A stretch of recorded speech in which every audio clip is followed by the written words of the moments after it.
Good evening, everyone. I'm Glenn Fraser, and welcome to the pregame show on Delaware Live, powered by 302 Sports. Tonight, the Central Crew begins the 2022 season for both visiting Arundel, Maryland, and the Dover Senators. These two faced off last year in Coach Chip Knapp's debut after 33 seasons on the staff at Wesley College. The Wildcats came away with a 28-27 win in overtime after leading just 7-0 at the half.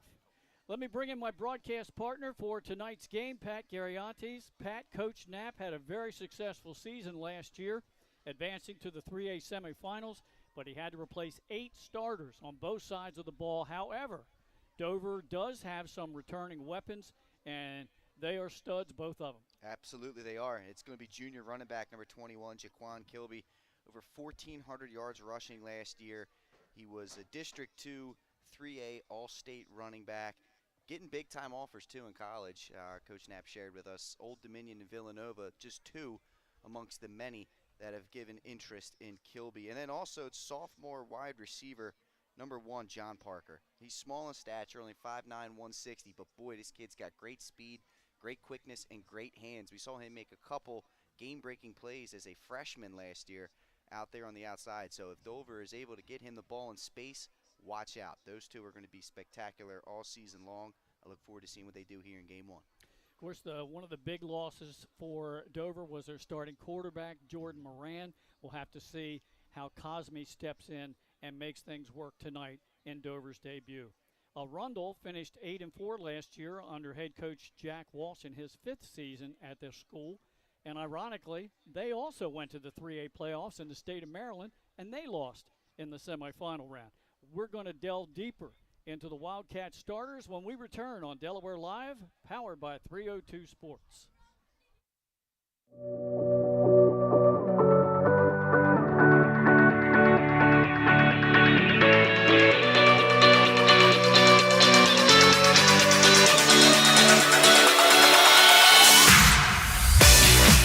I'm Chef Hari Cameron. At Grandpa Mac, pasta's our thing. We serve quality food fast that's not fast food. We make everything in-house and serve something for everyone. We're open 7 days a week for lunch and dinner. Follow the noodle to Grandpa Mac.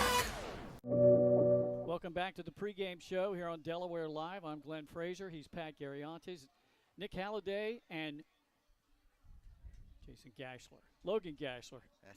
Logan, it's been a long time since you've been with me, buddy. But they're in the house with us tonight running the cameras. The Arundel Wildcats, well, they have a junior quarterback with decent size, 6'2", 183-pound Gavin Camachi. The feature back is Ahmad Taylor, who's 5'8", 185. Short guy, he can hide behind those big linemen, Pat. And they have a couple of 6'1" wide receivers with very good size up front. And if you take a look at their offense, you can see that size that they have along that front line. Yeah, they go 215, 230, 260, 270, and 285 from the right tackle over to the left tackle. Scarborough, Yagubi, Gilman, Upshur, and Dispenza. And they're young, too. I mean, yeah. you got 2 seniors in the middle with Gilman and Yagubi, but sophomore, the right tackle, left guard, and left tackle. So, yeah, the size is definitely going to be an advantage for the Cats. Cats are going to run a spread offense. So the feature back we already said is Ahmad Taylor, and they're going to run 4 wideouts at Dover, and maybe at times even an extra wideout, or they'll put Taylor in the slot. Miles Gilmore is one of those 6'1" players we talked about. Chris Downs is the other. And then there's Dijon Baldry and Andre Dotson. Those are your offensive starters for the Wildcats of Arundel County, Arundel, Maryland. Now let's take a look at their defense, and they're going to go with a 3 down front, just like the Dover Senators. They're going to play a 3-4. Again, good size along the front, Pat. Absolutely, with Bemy, Matthews, and Andrews. You go 6'2", 280 for the senior Bemy, 6'4", 220 sophomore at the nose guard. And then on the right end, Brandon Andrews, 6', 240. Those guys are big, they're thick, they're strong. That's what you want in a 3-4 line right there. 2 juniors and 2 seniors amongst the linebacking core, and that's Ajir Tension, Ray Chapman, Mason Suma, and Camden Nicewender. And in the secondary, we've got a couple of juniors and a couple of seniors in Avery Struve, Pat Connolly, Brian Jones, and Xavier Phillips. So it's the Cats with the 3-4 alignment. That's a look at Arundel. Pat, we're going to go into the Dover starters when we come back on Delaware Live, powered by 302 Sports. Hi, I'm Scott Kammerer from Solo Concepts. Today we're at Lupo Italian Kitchen in downtown Rehoboth Beach. Come check us out. Located inside the Hotel Rehoboth, Lupo serves coastal Italian cuisine with fresh pasta made in-house daily. Lupo features plenty of unique craft cocktails and an extensive award-winning all-Italian wine list. Popular dishes include lobster bucatini, veal meatballs, grilled swordfish, and eggplant parmesan. Lupo Italian Kitchen on Rehoboth Avenue, serving happy hour daily and dinner 7 days a week. See you soon. Hi, I'm Scott. Welcome back to the pregame show. It's time now to take a look at the home team, Dover Senators, for head coach Chip Knapp in his second season. So here are the starters tonight. Offensively, as we mentioned, Pat, he lost 8 starters both sides of the ball. Big losses were up front offensively. Only one returning player, and that's the guy in the middle. So if you got one coming back, you certainly want it to be your center, Jamal Parker, and he has good size. Yeah, 6'3", 255, right up the middle. You're exactly right about it. And taking a look at some other guys to watch, you mentioned Nashim Cosme. We're going to see what he can bring to the table, the junior quarterback. Coach Chip Knapp described him as a dual-threat guy. He can throw the ball. He can also run. Let's see if he can shake loose, make some plays with his feet. And then lastly, the left tackle, sophomore Mikey Stevenson. He's going to play 2 sides of the ball. He's also got some good Delaware football bloodlines. He's the brother of Anthony McPoyle. If that name sounds familiar, he was the state lineman of the year back in 2012. So there's some bloodlines there at the left tackle end. Only a sophomore, big guy. You talked about Jaquan Kilby, the running back, who gained over 1,400 yards, scored over 16 touchdowns last season. Good size, 6'1", 180. He'll also be playing on both sides of the ball. He'll be joined in the backfield by Ty Abrams, a senior, and we'll also see a little bit of Eric Carter back there. As the seniors captains, or the captains for Dover, the tri-captains now making their way out onto the field, and the lone captain coming across from Arundel. It looks like he's not only outnumbered, but he's outsized, Pat. Yeah, you're not kidding there, Glenn. But, yeah, looking across on this offense for the Senators, we mentioned John Parker, and I see you got the stats there. 48 catches, 603 yards, 7 touchdowns as a true freshman out here at the 3A class level. That's impressive numbers. And there's another one right behind him, number 22, Jaheim Cole, wide receiver slot, freshman. He's slippery too. You know, Coach Knapp mentioned him, and when you got in touch with him earlier this week, I watched him a little bit in the pregame. Kind of the same kind of mold. Nice. He's a small guy. He's quick, nice and agile. See if he can make some plays. The captain out there representing Arundel is Nick Phillip. He is a senior defensive back, and the tri-captains out there for Dover, all linemen. How about that? No skill players. Jalen Hamilton, Daniel Shockley, and Tyshawn Milligan. Well, we took a look at Dover's starting offense. Let's take a look at the defense. And they're going to use pretty much the same alignment as their counterparts tonight from Arundel. A 3-4. We didn't get the one starting linebacker, but you might have that. I have Kilby, Milligan, and Guile. And then looks like Rashid Branch, 5'10", sophomore, 185, number 40, added into that mix as well. And up front, the nose tackle, Jalen Hamilton. He replaces J.J. Kilby, who graduated last year and is now at Lackawanna College. You mentioned Michael Stevenson at defensive end, only a sophomore.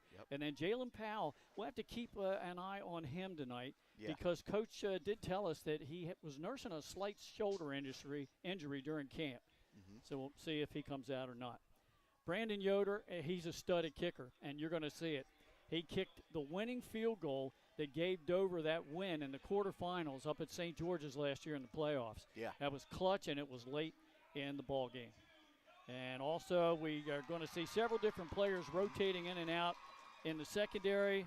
Chris O'Grady, Ty Abrams, Shamik Morris, Jakai Tillman, Troy Johnson, and there might be others shifting in and out for Coach Knapp. I think the key for him, though, tonight is that offensive line, and he was impressed with the progress of their progress during the camp.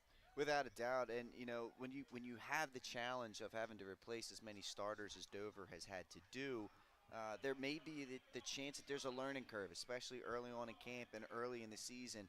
Let's see what they come out with. This should be a challenge for them. You mentioned how close Game 1 was for both of these teams last year, 28-27. It's going to be exciting to see. All right, the Senators have made their way onto the field, and the Arundel is down in the far end zone, and now we'll have the playing of our national anthem. We're going to step aside and be right back.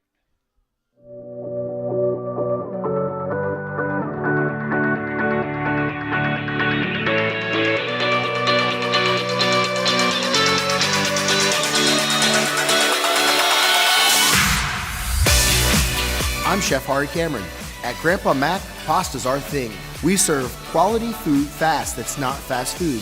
We make everything in-house and serve something for everyone. We're open 7 days a week for lunch and dinner. Follow the noodle to Grandpa Mac. The things that matter most happen right in our own backyard. Our neighbors, our schools, the places we go, and the people we know. And now there's one news outlet where our story is told. Delaware Live. Locally owned community-based news. Free to every reader because Delaware's future belongs to all of us. Quality journalism we can trust to help us take on the day. Delaware Live. Our state, our news, our home. Get the assurance that your HVAC system is what you need with Ambience. Ambience provides you with over 25 years of experience in the heating, cooling, and plumbing industry. The team at Ambience Heating and Air Conditioning provides high-quality residential HVAC installations, maintenance, and repairs in new and older homes in the Delaware, Maryland, Pennsylvania tri-state area. You may not realize it, but half of your energy costs go to heating and cooling. Make sure your energy dollars count and call us today for a free estimate. 302-239-HVAC. 302-239-4822. Get the assurance. Welcome back. It's just about time for kickoff. I'm Glenn Frazier along with Pat Garriantes on our initial season opener here on Friday night, the Central Crew. Of course, last night we got everything underway with Benny Mitchell and I down in Sussex County for the Thursday night game, and that opened the season. 3 more ball games on Delaware Live. 2 more tonight. Benny's over in, as he says, American Corners, Maryland. That's correct. As Colonel Richardson hosts Seaford, and their game's already underway. It was 6 o'clock kickoff there, Glenn.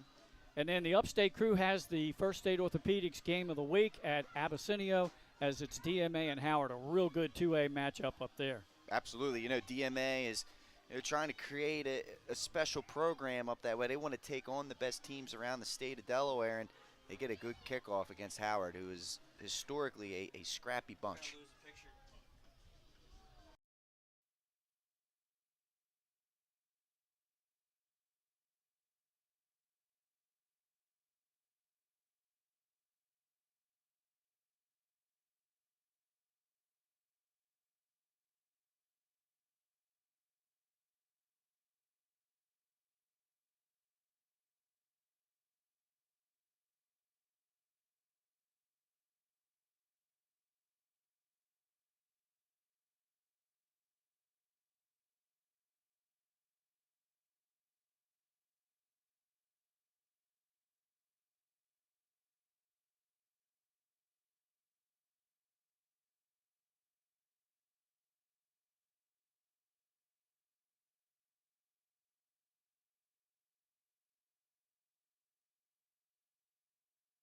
You come right back up. Whoa, there we are. We're back.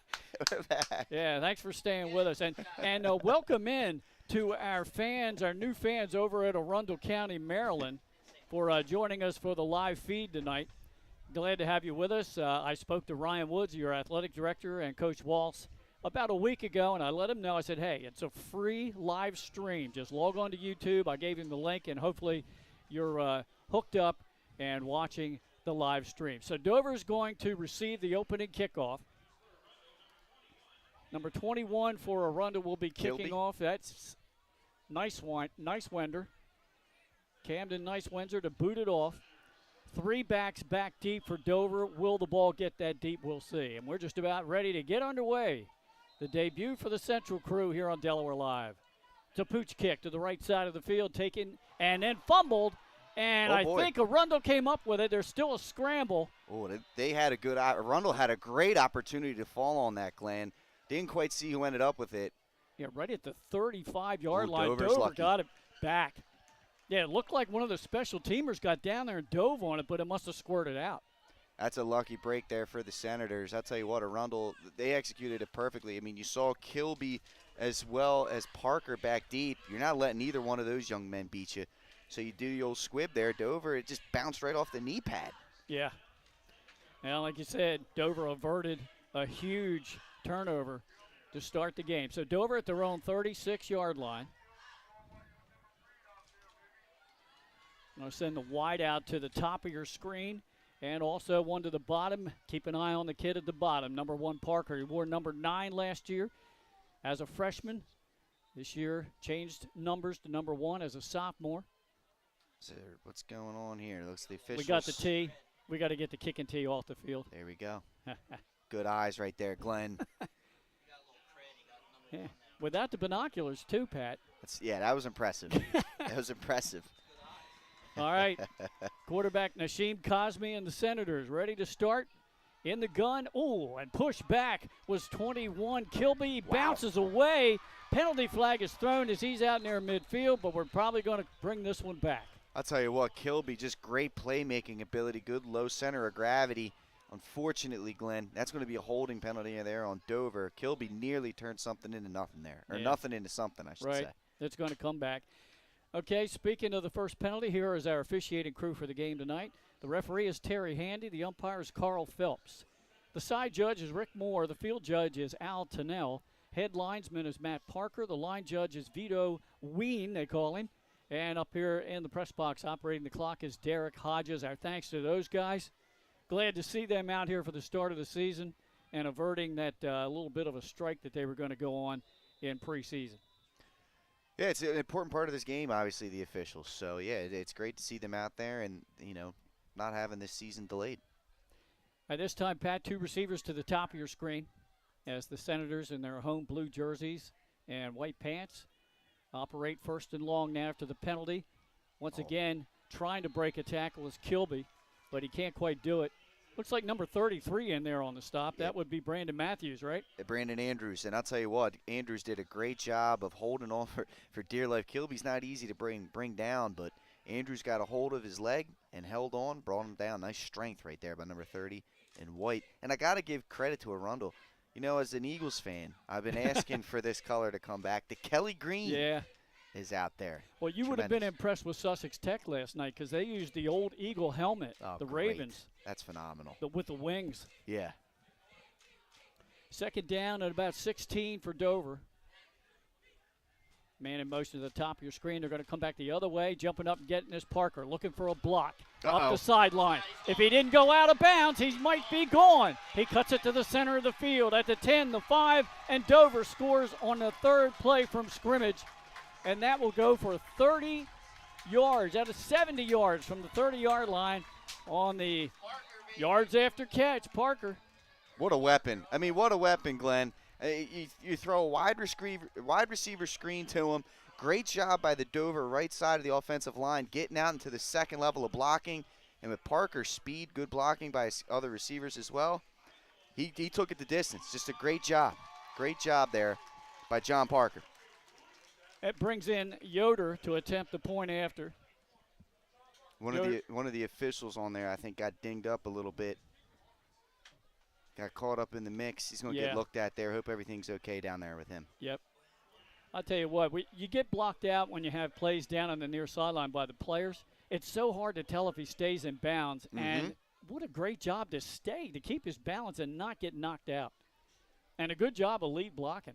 I tell you what, I mean, he's a special kind of athlete. We saw that last year, Glenn, as a true freshman, being able to step on the field at this level of football and contribute the way that he did. We knew he was going to be something special, and he looks like he's taking that next step here as a sophomore early in this game. Yeah, he sent in an early statement. Yeah, seriously. All right, we still have the officials trying to sort some things out before the point after attempt. Yeah, I'm not sure if they have a Whiteman is the holder, Pat. A replacement, or if they now have to shift duties with being a man down, the officials. Yeah. Well. All right, Brandon Yoder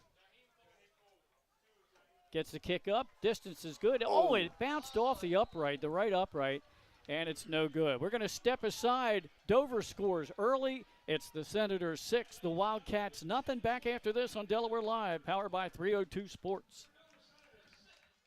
The things that matter most happen right in our own backyard. Our neighbors, our schools, the places we go, and the people we know. And now there's one news outlet where our story is told. Delaware Live. Locally owned, community-based news. Free to every reader, because Delaware's future belongs to all of us. Quality journalism we can trust to help us take on the day. Delaware Live. Our state, our news, our home. Your home, your community. It's not just where you live, it's where you belong. At Dover Federal Credit Union, we understand what it means to be local. We started here, and we're not going anywhere. We're as local as it gets, and we like it that way.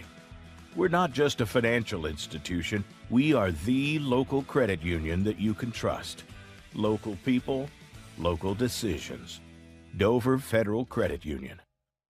Your home. Hi, I'm Scott Cameron from Soto Concepts. Today we're at Blue Coast Seafood Grill and Raw Bar in Rehoboth Beach, Delaware. Come check us out. Located in the Rehoboth Gateway, Blue Coast features indoor and outdoor dining and serves beautiful, simple food that highlights the flavors of Southern Delaware.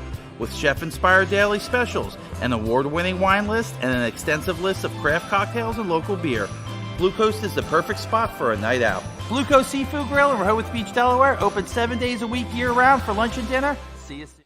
All right, here's Yoder's kickoff. Sails to the left side of the field. It's taken over there at the 10-yard line. Up the middle of the field, pretty good special teams blocking out across the 30 and stretching it out about the 36-yard line. Good return. Nice field position for the Wildcats. And I understand Coach Walsh was telling me, and so was Ryan Woods, the AD. He has a very talented squad back this year, Pat, and they have the highest overall grade point average of any high school in the county. Student athlete, right, Glenn? What's Yes. the first part of that? It's being a student. That's tremendous to see. That's going to help these young men, not only in terms of if they get to play at the next level, but also if they don't get to play at the next level. Getting it done in the classroom is extremely important. There's no doubt about it. Yeah, you're certainly right. Gavin Camachi is the quarterback. He is flanked by the feature back, Ahmad Taylor. Back to pass, middle of the field, and he hit his receiver in the worst place you can hit him, in the hands. Andre Dotson, he sat right there in the middle of the zone defense and was open. He was going to take a hit, Yeah. but he was open. And you wonder, Glenn, if you heard the footsteps of Tyshawn Milligan, number 51, 5'10", 245, right around the corner from him. Nice ball that time by Camachi. He'll go back again to pass. Pressure's coming. They try to get a little screen to the far side of the field, but Dover right there defensively. That's a great stick right there. Chris Grady, the sophomore, 5'11", 155, coming up from the corner spot and laying the wood. That's a nice tackle out there by the sophomore defensive back. Looks like they lost a couple of yards on that screen. So now it's 3rd and 12 for Camachi. Quick pace here from Arundel early, Glenn. Yep. Going to hand it off to Taylor on the quarterback read option. He stretches Dover out across the 40 to the 41, but it's going to bring up 4th down to about 5. Rashid Branch, number 40, the sophomore, comes up, makes the play, sets up a 4th down and 6. And I'll tell you what, again, this Arundel team, they're quick-paced right here. Now it looks like they're going to go for it. This is, risky early on, down 6 points. Camachi in the gun. Flanked by Taylor. Steps back, throws far sideline. Wow. Has his man on a little stop-and-go pattern at midfield and a 1st down. And on the reception, number 6, Miles Gilmore. Tell you what, Camachi, he put that ball right on the money with some zip. And that's what you got to do. If you're going to run these kind of timing routes, force Dover to switch up. They're playing off coverage right there. If you can get the timing down, which so far they've been able to do, they can have success with this quick pass game. Man in motion, he fakes it to him, now goes downfield, and leaping for it was Gilmore, but he couldn't come in with it. A little bit overthrown. And it looks like they're attacking Chris Grady, the sophomore corner out there, number 9. They've gone after him now 3 times early in this one. They're 2 for 3, but really only 1 positive play. The first catch was a negative play. So, right. Tell you what, let's see if that sophomore's up to the challenge today. He's getting looked at early. Spread offense, 2 slot receivers. Now everybody just goes right downfield. Quarterback running for his life. Dover's pressuring, and they sack him.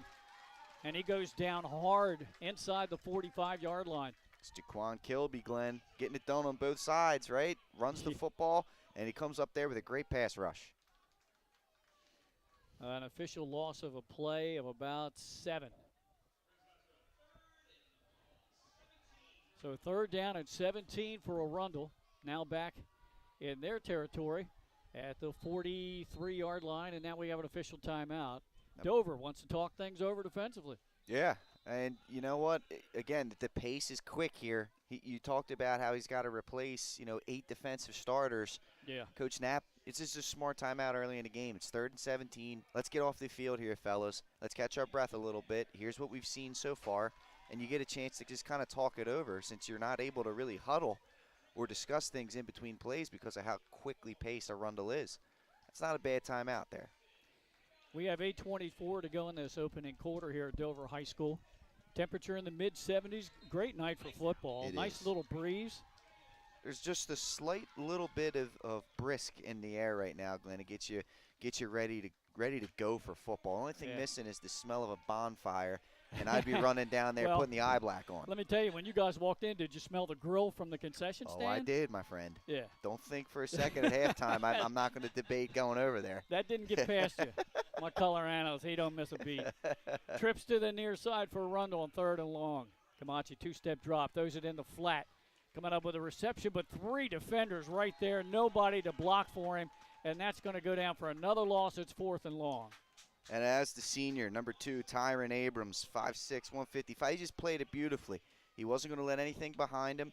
Came up and attacked the ball carrier right off the jump. Both corners making special plays on that opening defensive drive for Dover. Well done there from the Senators' defense.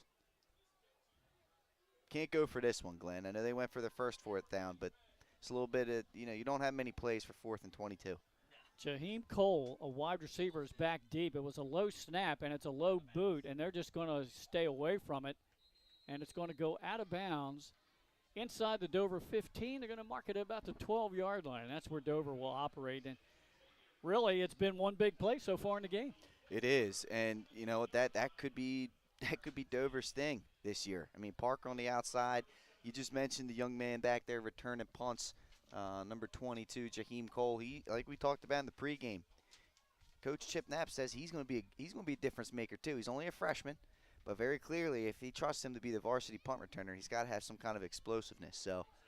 So far, it looks like Dover's got some explosiveness within this offense. And then you got, Mr. Everything back there in Jaquan Kilby. All right, here we go. 1st and 10 for the Senators back at the 12. Excuse me, it's the 17-yard line. They run the option. Wow. Cosme's going to take it himself, and he weaves through some of the defenders, and he's only going to get a couple to the 19. I'll tell you what, though, Cosme fooled me. And I used to, as a wing T quarterback, I used to work that mesh point quite a bit, and he fooled me on that one. That was a good keep. It ended up working out for him. They did get positive yards out of that. Kilby was getting stuffed in the backfield. Very clearly, Arundel is keying on him. 2nd down and long for Dover as we're approaching the 7-minute mark in this opening quarter. Dover on top by a score 6-0.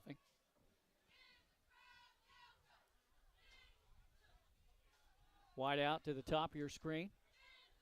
And number 84 into the game at the bottom. They got Parker in the slot here. Elijah Glenn. Bowers.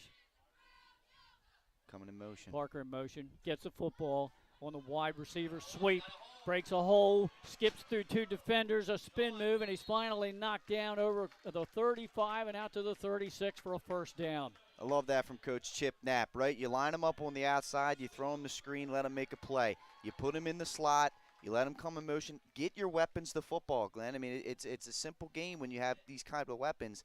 I love seeing that from Dover. Throwing Parker all over the field so far, finding ways, creative ways to get him the football. And he almost has 90 yards total offense, and Already. we're still in the 1st quarter. Wow. 2 wideouts to the top of your screen, a lone wideout to the bottom. That's Parker. Cosme in the gun. Behind him is Kilby.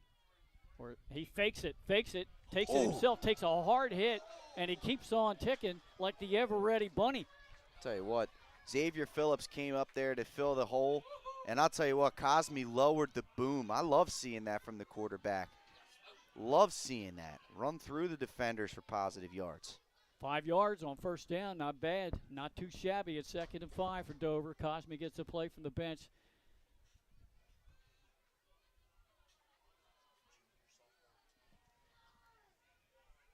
He's a junior. Dual threat is Cosme. Again, 2 wideouts to the top of your screen. And now the tight end will reset to the top. Cosme takes a snap, And he hands the ball off, and a good defensive play in that backfield. Number 3 shooting through there is Ray Chapman, the linebacker. Yeah, great job by Chapman. You see, he kind of timed the snap count there, Glenn. And there's really nothing that Kilby could do on that play. I mean, that was just a great job by the middle linebacker. 4-yard loss. It's 3rd down and 9 now for Dover.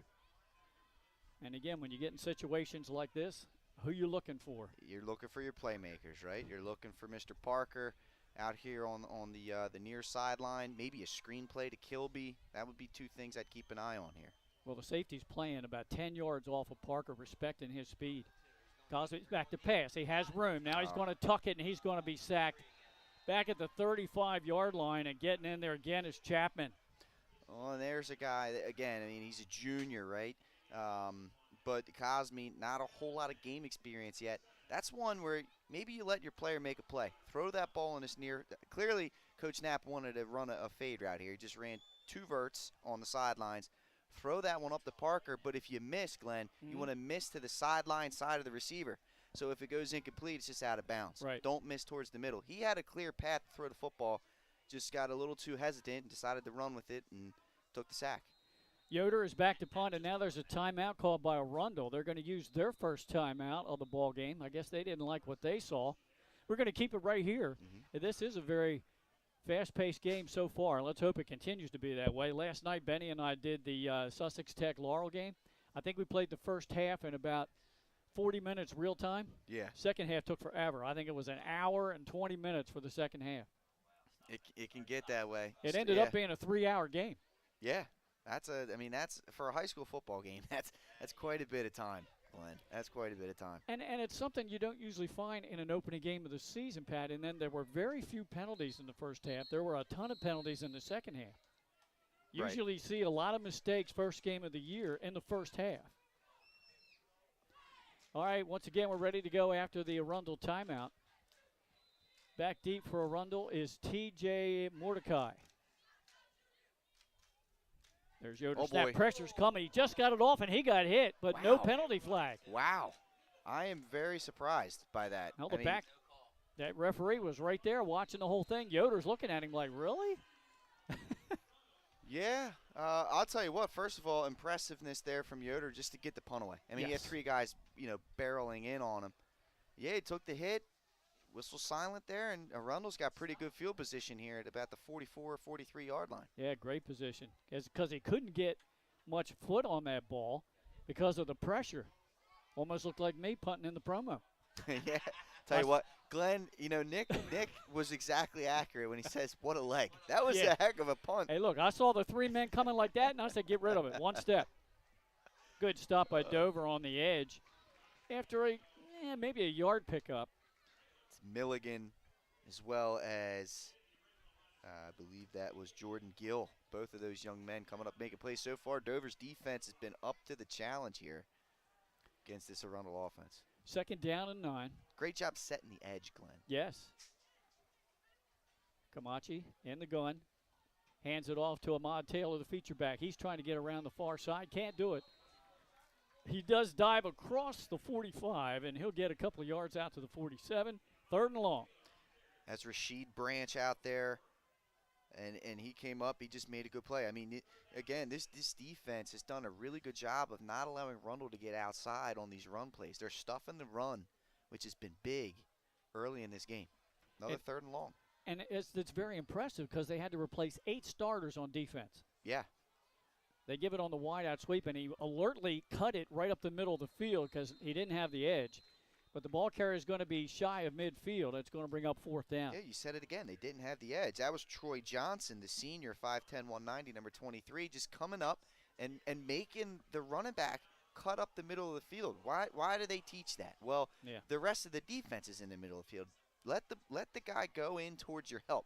If you let him get around the outside, there's a corner out there, and that's it. That was Baldry on the run. Now Camachi throws. Nice leaping catch made for the 1st down in Dover territory at the 41-yard line.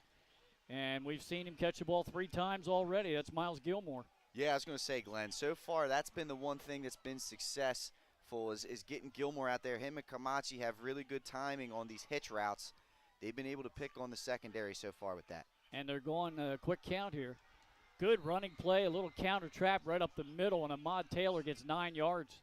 And that's where I think maybe they should shift their focus, right? Not trying to get the ball on the outside, trying to outrun Dover, attack them right up the middle. Well, they get 2nd and 1. It's Taylor again, sidesteps a defender, push back, but his forward progress, I believe, is to the Dover 30, and that's enough to move the chains. And right there, you got Dover kind of got caught on a shift. When there's a no huddle, it's going to be tough. They had to rush Jalen Hamilton off the field. They had to rush Jalen Powell onto the field. It left that A-gap wide open, and that's exactly where Arundel hit it. And Arundel's really picking up the pace now. They're going no huddle. 1st and 10 at their own 30-yard line, at the Dover 30-yard line. Machi, straight hand off to Taylor, trying to find a gap. He got a little bit of a gap. He's going to gain 3 yards. Let me tell you something. If you're a parent, if you're a coach of a young man who's playing in the secondary, take notes from what you just saw from Ja'Kai Tillman. Coming up, take the running back's legs out. Don't take them on up top. Take the legs out.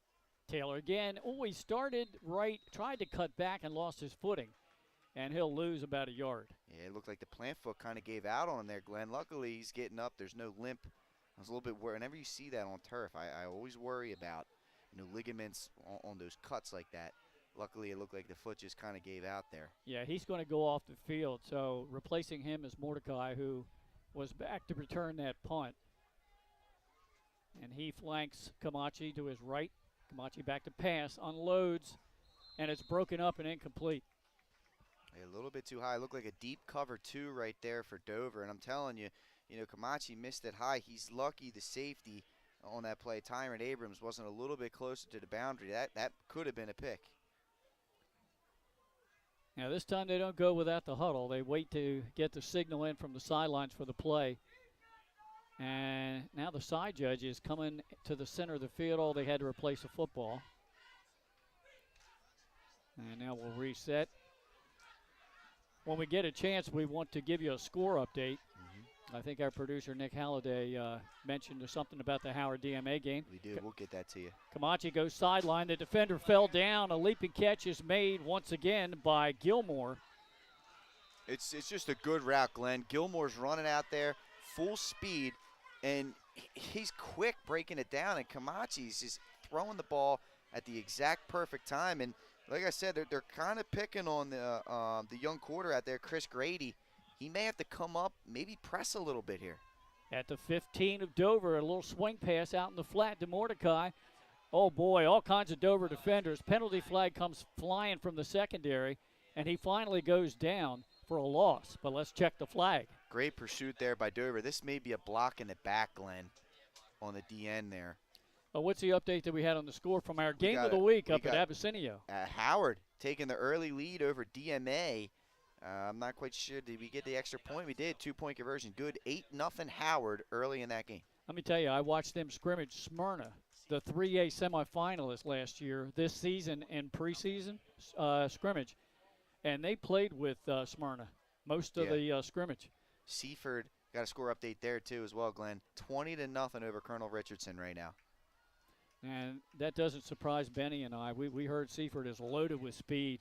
Colonel Richardson has good size, and that's a nice little backyard game there. And maybe that'll turn into a rivalry because they're only about 20 miles apart. Yeah, no, that would be fantastic. It was a block in the back, so the penalty against Arundel backs them up, makes it 1st down and long because it's a spot foul. 1st and 24.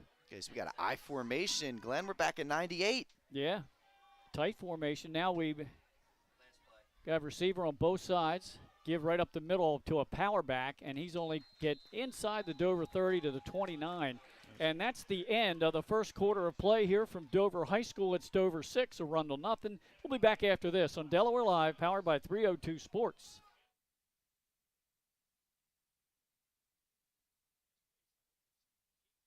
I would always pass by Ferris on Kirkwood Highway, so I knew that they existed. We stopped in the showroom. We just clicked, like from day one. They did a total kitchen renovation for us. Ferris was so organized. They were on top of everything from day one. Always here when they said they would be, always on time, kept to the schedule. The level of comfort speaking to everyone that works at Ferris, they were just super friendly, easy to talk to. It was like they were friends, not, people coming to work on our kitchen. The room is totally transformed from what it used to look like. To have all this seating now and the big table, the bench seats, it's great. I love coming home and just walking through the laundry room into the kitchen every day. It was just a great experience. We love her. Welcome to Premier Physical Therapy and Sports Performance. We're a locally owned outpatient physical therapy practice with convenient locations in all 3 counties in Delaware. At Premier, we have experienced physical therapists with advanced credentials, but their hospitality, passion, and enthusiasm is what makes the difference for you. Find our convenient locations at premierptsp.com. You may have tried physical therapy, but have you tried Premier? All right, we're back to start the second quarter of action. Second down and long. Camachi back to throw, had all day, but overthrows his intended receiver and incomplete. It'll be second down and about 22. Well, there's no doubt that Arundel's game plan is they're going to put the ball up. Yeah, clearly. And they found success with that. I don't blame them. Now, this is a tough spot. This is where maybe you take a shot here, Glenn. I mean, this is 4-down territory. Maybe you try and get a chunk play here. Yeah, I agree with you. Gilmore lined up down to the near sideline. Throw in the middle of the field. He has Gilmore in stride down inside the 10, the 5, and he's just shy of the goal line. Tell you what, Camacho to Gilmore has been just absolutely electric here early in this game. This young man Gilmore's just making plays all over the place. That goes for about 27 yards all the way down to the 1. Oh, and there's a fumble in the backfield. And Dover's got it, Glenn. Dover Dover's has the got football. They recovered it, and they avert an apparent score for Arundel. Wow, how about that, Glenn? I mean, that was just like you got a little too tricky.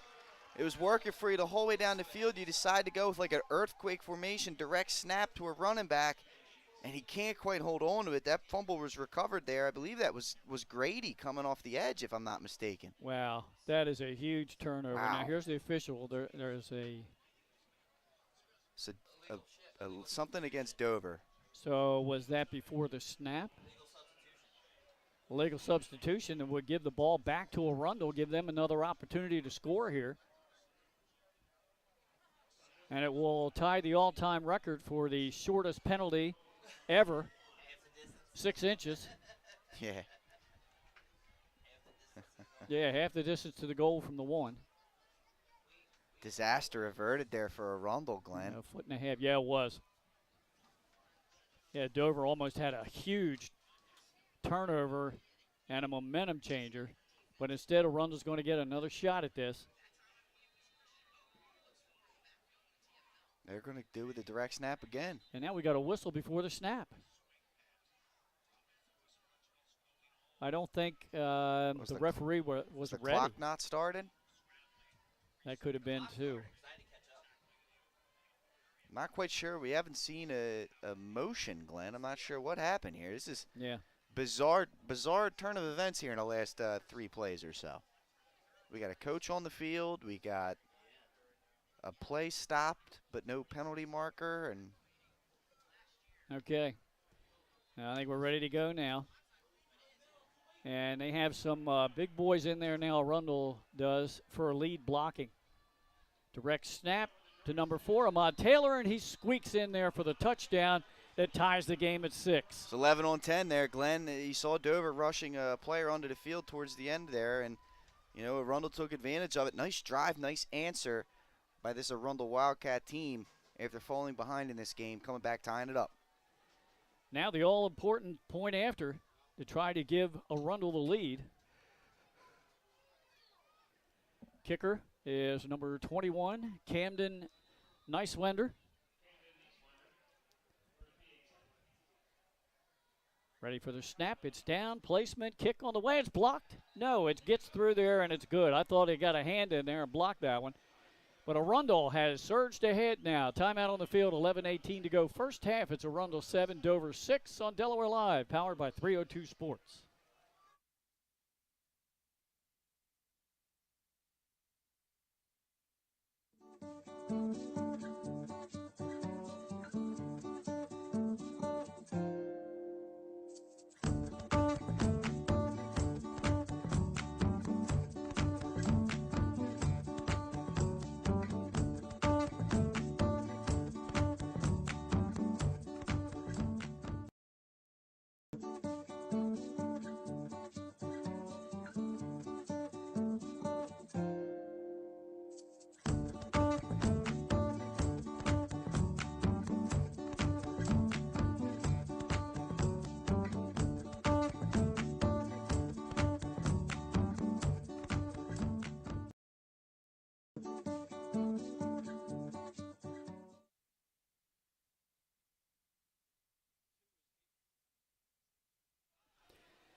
Ty Abrams is back deep to receive the kickoff. Also John Parker, but we doubt the ball's going to get back to them. And Jaheim Cole, they're the 3 back deep, Glenn. All right, nice Wender to kick it off. Pooch kick, far side of the field, and this is going to go out of bounds. Went out of bounds, so the penalty flag comes out. Now Dover has the option to make them kick again 5 yards farther back, but most teams just take it at the 35. Yeah, and I'll tell you what, though, Glenn, that thing popped up nearly almost enough. Michael Kindle was rushing down the sidelines. He nearly saved that from going out of bounds. That was close. Now there's a little discussion with the side judge over there and head coach Walsh. They're going to place the ball down right at the 35-yard line. Now, there's actually 3 options on a kickoff going out of bounds. The other is they can take where the ball went out. So if it went out at like the 40-yard line, well, hey, you're going to take that. Exactly. All right, let's see what Dover has here, Glenn, and see if they can answer the answer. All right. Now, it'd be nice if we had a football. We had that problem before. It's week 0. Got to take the Arundel ball out, and you got to give Dover their ball. You know, we had that last night, Sussex and Laurel. They didn't switch the balls up. You know, it's week 0 for right. everybody out there, I guess. Right. Cosme takes the snap in the gun. He fakes it, takes it himself, puts the helmet down, and he'll get up close to the 40. And he's going to gain 5 on first down. And that's what you want there if you're Dover, right? I mean, you know, you don't have to break open a big-time play every single time. 5 yards on first down keeps you in motion, ready to go within the playbook. A lot of different options on 2nd and 5. Yeah. Many more options in that playbook for head coach Chip Knapp and the Dover Senators. Next week, Dover will be playing Saturday football. They'll be up in Glasgow to take on the Silver Eagles and Hodson Votech, who won their game last night over Cesar Rodney. Yeah, it's looking like that should be a good matchup, Glenn. Obviously, Hodson, they've had a lot of success in recent years. Now we've got another official timeout. Delay a game, Glenn. Okay. From what I've seen here by the back judge. Well, that's going to back Dover up, make it 2nd and 10. A little too long to get that play in and get the offense up to the line of scrimmage. New quarterback, bunch of new guys playing in different positions this year. You know, these are the things we talked about in the pregame. That could pop up from time to time. You know, on defense, you saw it too. Guys running onto the field, only having 10 guys on the field, not knowing where you're at from a personnel standpoint, with a bunch of turnover on your starting fronts and your starting players. That this tends to happen early in the season. Well, we mentioned where Dover is next week. Next week, Arundel goes back home, and they're going to take on the Smyrna Eagles. And last year, they did not enjoy their time taking on Smyrna. So. There's going to be some revenge looked for there by Arundel, I'm sure. Parker lined up at the bottom of your screen. They looked for him. Now he's going to roll in the opposite direction. Cosme throws, and it's just out of bounds and incomplete. Now, they're allowed to do that this year. That's a change. Yeah, that was a change. You know, in the past, that would have been an intentional grounding and a 15-yard penalty loss, a down for Dover. But this year, they're allowing the quarterbacks to escape the pocket, which, you know, credit to the rules officials here, adjust to the game. It's a different game than it was back in the day. There's a lot more passing involved. Quarterback gets outside of the pocket right there. He's allowed to, you know, get rid of the football to protect himself. That's the player safety is the way to get around a lot of things, Glenn. Player safety. Get rid of the football. Don't take a hit. All right, Carter checks out of the Dover offense, and coming in is Sammy Allen at wideout.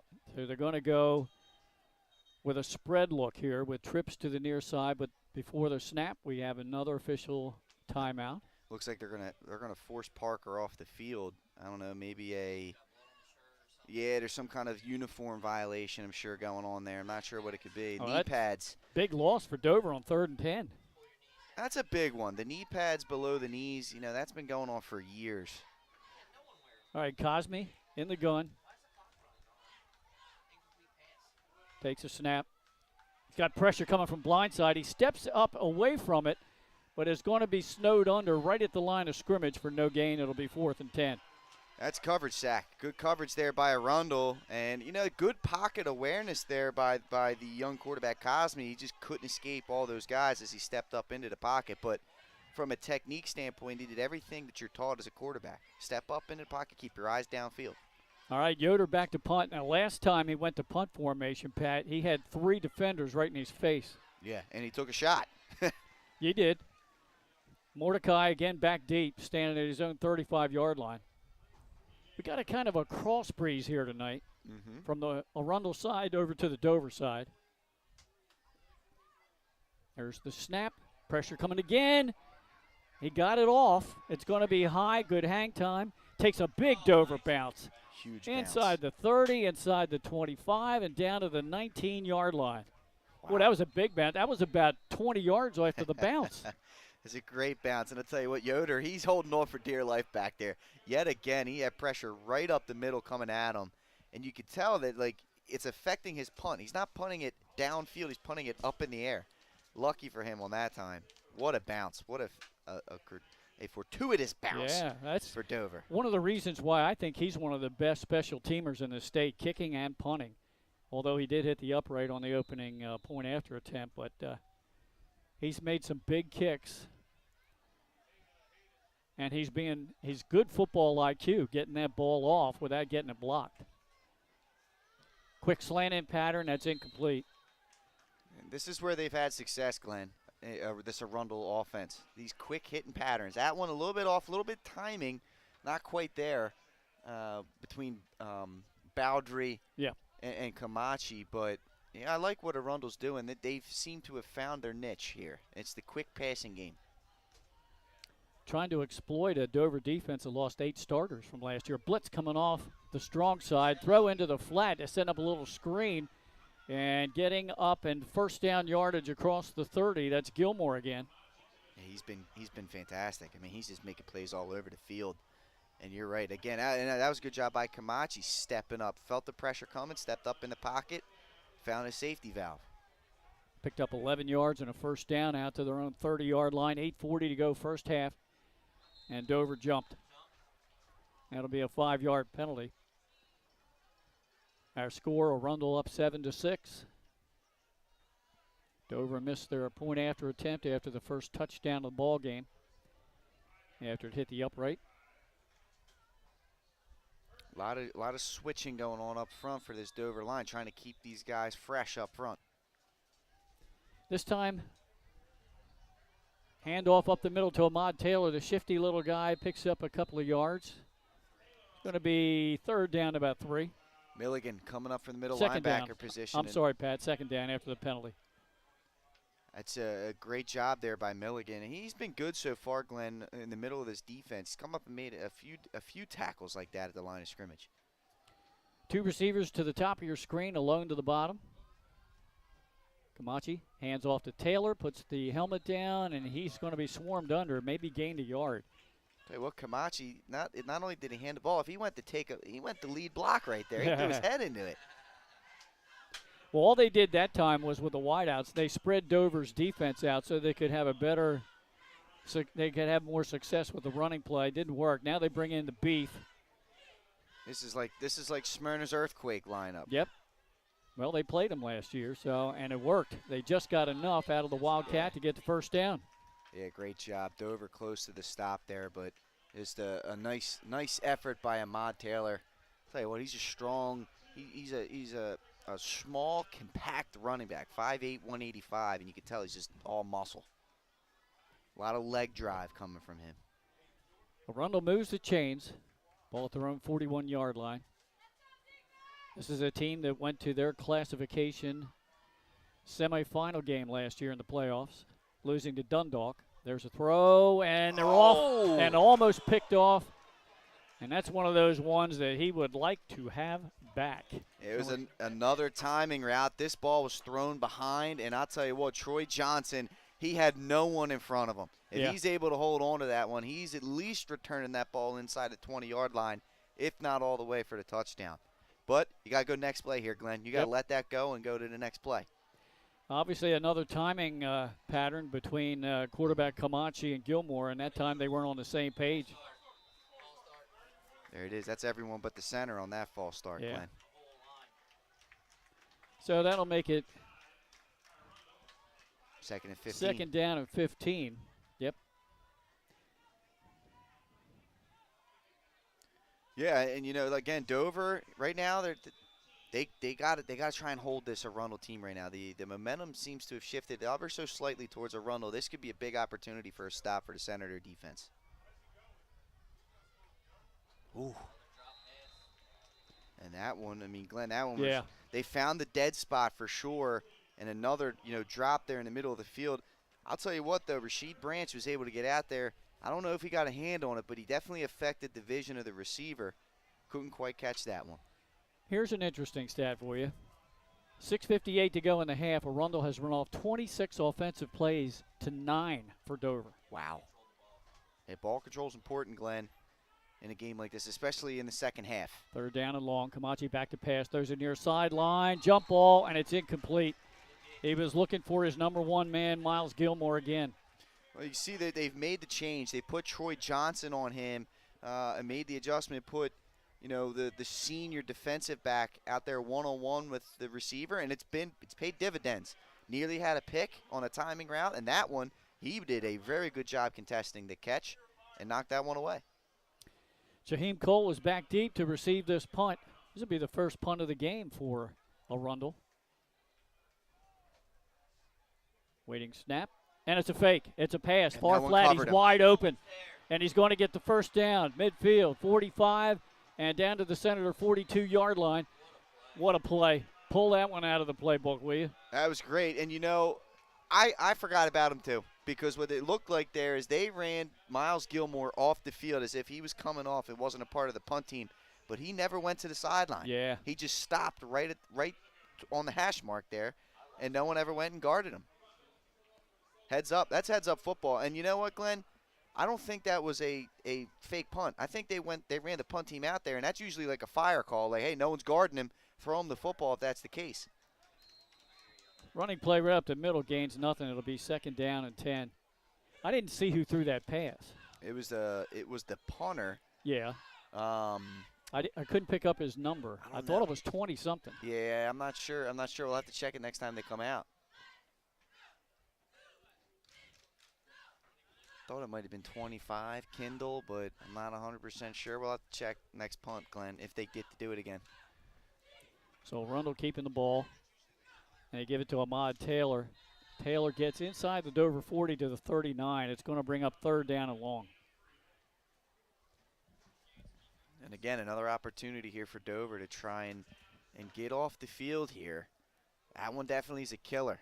The fake punt, giving up a 4th and 15, but you got another chance here to try and get off the field. Like you mentioned, it's like 28 plays now or 29 plays to 9. Yeah, it's over 30 now. Camachi back to pass. Throws looking for Gilmore again. He makes a sliding catch inside the Dover 30, and that's good for another first down. And you know what? That right there is Gilmore's attention. He ran a hit. That's a classic smash route right there. You have Gilmore running the hitch. The defense flows right over the top of him, and on the flag route, DeJuan Boundary is wide open, and they hit him. And I'll tell you what, if he hits him in stride, he may still be running, Glenn. Wow. That's a good route combination against a cover 2, which is what Dover was in there. Good point. Handoff to Ahmad Taylor. He stood up in the backfield, but somehow managed to squirt away, and he got a couple of yards inside the 25. It's a way to keep the legs moving there for the running back. Dover defenders, you got to try and get a hold of the lower half. And don't grab on to jersey. He got 3 yards out of nothing. Second down at 7. Under 5 minutes to go in the half. Arundel trying to push their lead from that 7-6 advantage. Give it to Taylor again. Puts the head down. Goes forward. I think he's shy of the 21. So it's third down and about 6.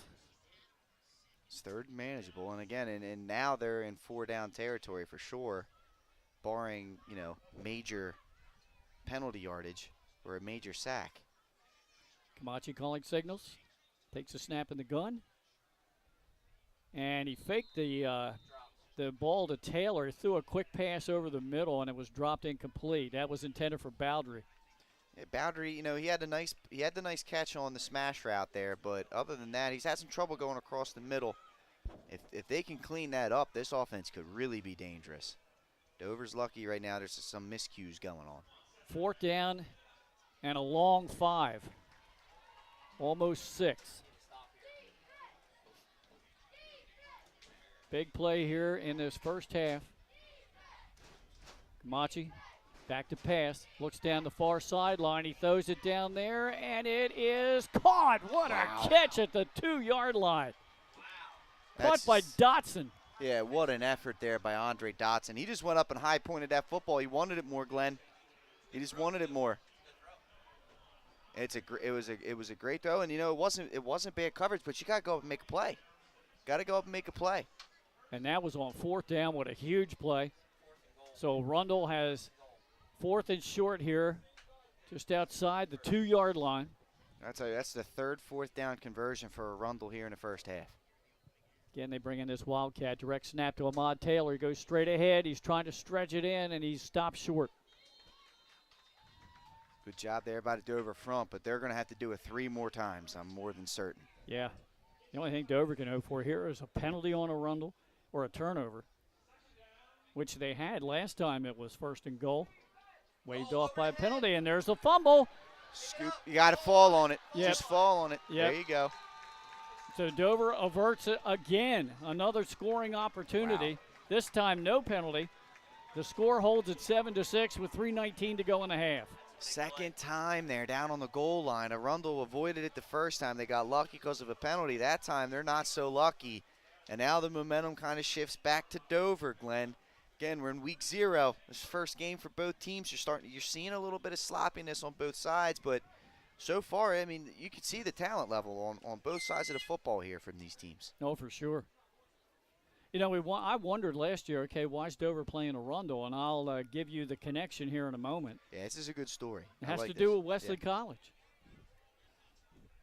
All right, the Senators now. Ball at their own 16-yard line. Give up the middle. Breaking a couple of tackles. Kilby. Kilby. Good lead blocking from Carter. And Kilby gets the first down and moves the chains. Yeah, you're not kidding about Carter. And Coach Knapp, in the email that he sent to you earlier in the week, We Glenn, got a penalty. He mentioned him as a Swiss Army knife. He's Mr. Do-It-All for this team. And right there, he was definitely out in the front lead blocking. He's got good size. At 215. He's only 5'7", yeah. But at 215, he's stoutly built. Well, if you take a look at him a little bit closer, you'll see that his legs, his thighs are really developed. And, of course, that's one thing that helps you get out there and keep those legs turning and moving the pile. Big penalty against Dover after they had a first down, so it comes back to the, looks like about the 12 or 13-yard lines. It's 13. Cosme looks into the near flat, completes the pass to Parker. He's hit immediately, nowhere to go. Nowhere to go at all. No, I'll tell you what, nice hands catch there by Parker, showing the hands off a little bit. But, yeah, that's just really well done by Arundel coming up. And, you wonder if the familiarity there of that kind of play. You've seen Arundel run the same kind of play on their offense. It makes you wonder if the defense is used to seeing these wide receiver screens because they went up against it all week, all camp long. They defended that very well. Taking out penalties, Dover has run 10 plays in this first half. Wow. A 3-1 margin for Arundel. They've run over 30 plays. We're down to 2:10 to go in the half. It's a 1-point game here at Dover High. Well, there it is, Glenn. You mentioned the disparity in plays, yet it's only a 1-point game. And then missed extra points, the difference. Oh, pressure's coming, blind side. Didn't see him that time. And dropped inside the 10. Wow, what a job coming off the edge there. That's Azir tension coming up, and that's a big-time hit on a quarterback. Cosme's lucky he held on to the football there. He didn't see him coming. Yeah, good timeout by Coach Walsh of Arundel. He wants to conserve clock here with 1:51 to go in the half, hoping they can get the ball back again because Dover's in 3rd down and 19. Yeah, no, it was. It was a really good timeout, and you still got one in the pocket for your offense. That's just a really good job, big-time sack, and they're one stop away from getting the ball in really good field position with one timeout and, probably a minute and some change left. Well, let me ask you this. Let's play coach for a second. Sure. If you're Coach Chip Knapp, do you just run the ball here and force them to call their final timeout? It's a good question here, Glenn. I think the safe bet is you give that ball to Jaquan Kilby, and maybe he gets you set up in a 4th and short, or maybe he breaks one off. Who knows? The question is, I agree with you. I would probably run the football. It's, do you run it up the middle, or do you try and get outside and maybe break a long play? That's probably the decision that they're making right now. All right, here we go with the play. Under 2 minutes to go in the half. Arundel 7, Dover 6. Dover with a 3rd and 19 at the 9-yard line. Cosme in the gun. Drops back to pass. Pressure's coming. He throws far flat, and it's incomplete. And that'll stop the clock and give Arundel 1:52 and send Dover into punt formation. And, again, the punt has been interesting. It has. And, one thing I noticed there, Glenn, was Kilby was not on the field. Okay. So I don't know if that was just because they had their passing unit in or what. I'll have to keep an eye on him here. Keep an eye on the sideline to see where he's at. I didn't see anything. I think that maybe it was just a personnel package, but that's a little bit surprising.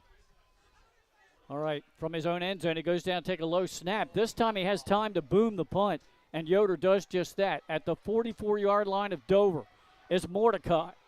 And Mordecai is swarmed under, but good field position. Is he going to be down close to the Senator 35-yard line? Yeah, you gave Yoder some time. He got some good hang time at distance on that punt. However, he kind of outkicked his coverage a little bit there. Yeah. And Mordecai did exactly what you want from your punt returner. He got upfield. He ran north and south. He didn't try and make things happen east and west. He got as much yards as he could. He took a pop, but he set his team up with really good field position. All right, 1:40 to go in the half. Arundel from the Dover 35-yard line. It's a 7-6 advantage for the Wildcats.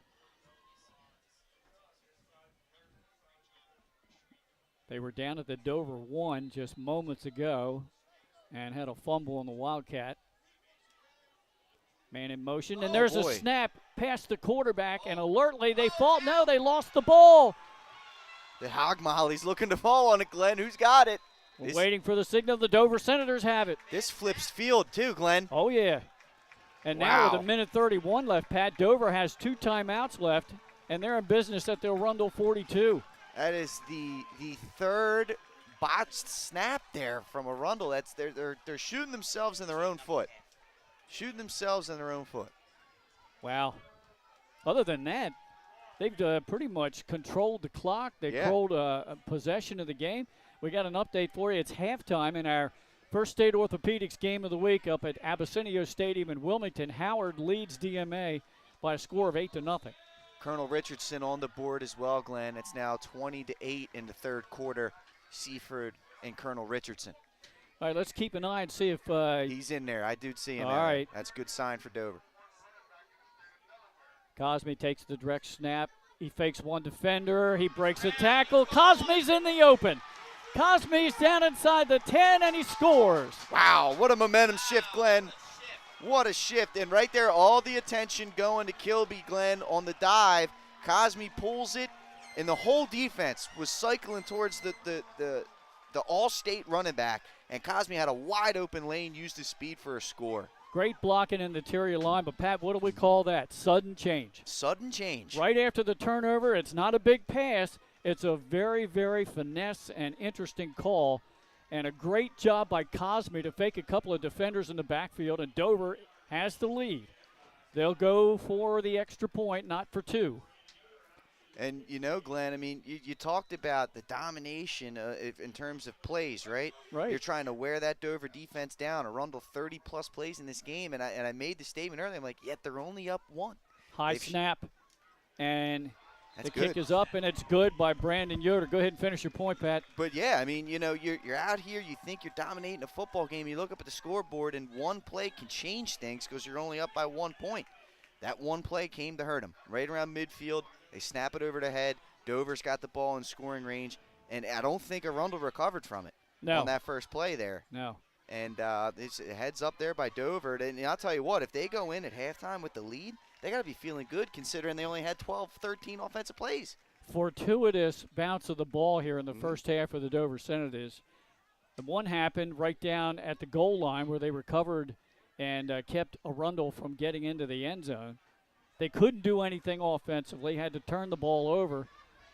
But then on the first play of scrimmage, a bad snap again. As you mentioned, third time, it's been either the snapper and or the quarterback or the running back or whoever is receiving that snap. They're not on the same page. Yeah. And that has hurt Arundel. It has. And, you know, when you run a shotgun set, they've run one play under center. When you run those shotgun snaps, you know, if there's any little bit of miscommunication, it could be disastrous. And so far, 3 of them for Arundel. 2 of them have hurt.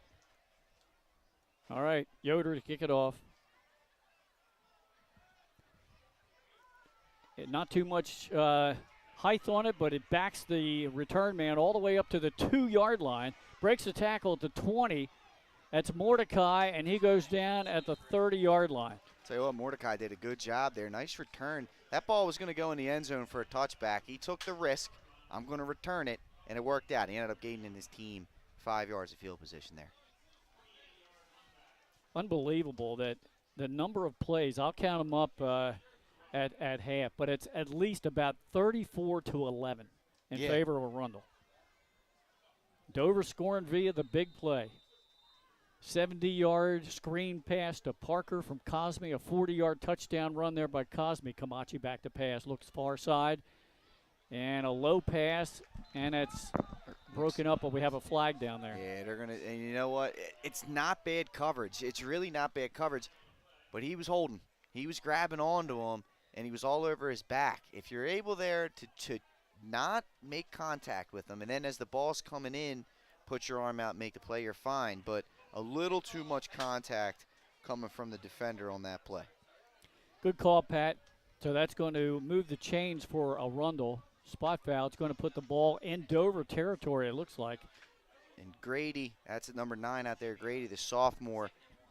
You know, he's talented. You can see the talent out there. He's having a little bit of a rough game right now, a little bit of a learning moment, you know, taking on some good wide receiver play by Arundel. Yeah. And, you know, that's just practice and technique. He'll get there eventually, only a sophomore. I've been impressed with what I'm seeing from him, honestly, even though it's been a rough game for him. All right, Arundel after the penalty out to their own 46-yard line. 1:09 to go in the half. Boy, good run that time. Went off the left side, a nice fake by the quarterback, Camachi, and about 8-9 yards on the carry. And 1 timeout left for Arundel here, Glenn, as we tick under a minute to play. Dover's got, 50 seconds left here. They got to try and keep their win because they're going to go against a no huddle here. Right. Coach Walsh has 1 timeout left. Camachi gives it off to Ahmad Taylor again. He scoots right under defenders, and he gets inside the Dover 40 to the 39 and move the chains. It's not bad. You pick up your first down. Now you look to go. And they go without a huddle. Ahmad Taylor, no, it's a fake. Camachi has it. He's inside the Dover 35, down close to the 33-yard line. Clock stopped with 28 seconds to go in the half. That will be the final timeout for Arundel. And that's just a good job there by the defense of Dover. You know, Chris Grady coming up, making a play, not allowing the quarterback Camachi to get out of bounds, forcing them to take their time out here at the 33-yard line. I don't think this is field goal range for them. So you just forced them to burn their last time out, 28 seconds left, and now you just get no big plays. Don't allow any big plays to happen. Yeah, they'd have to have a pretty good kicker because it would be almost 50 yards from the point of the field that they are right now. All right, 28 seconds to go in the half. Dover on top, 13-7. Arundel now out of timeouts, although the scoreboard says they still have 1 left.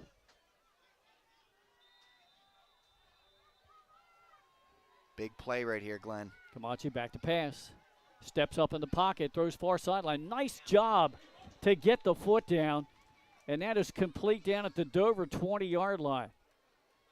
Yeah, I mean, again, they're picking on the young man Grady out there with these hitch routes. That was just a really good job of timing. Again, that was Chris Downs, though, on the far sideline receiving the pass. Yep, number 8. So Arundel has matriculated down the field pretty quickly here. They don't have it. They should not have a timeout left. Yeah. Yeah, so there's a discussion, our producer Nick Halliday, Glenn, trying to say that some additional time came off the clock. So you're probably going to get a message here from the officials down on the field up to the time judge to put some more time on the clock. Yeah. This isn't a timeout. And as we all know, the official time is kept on the field. There, and they moved it back to 24.3. Yeah. But,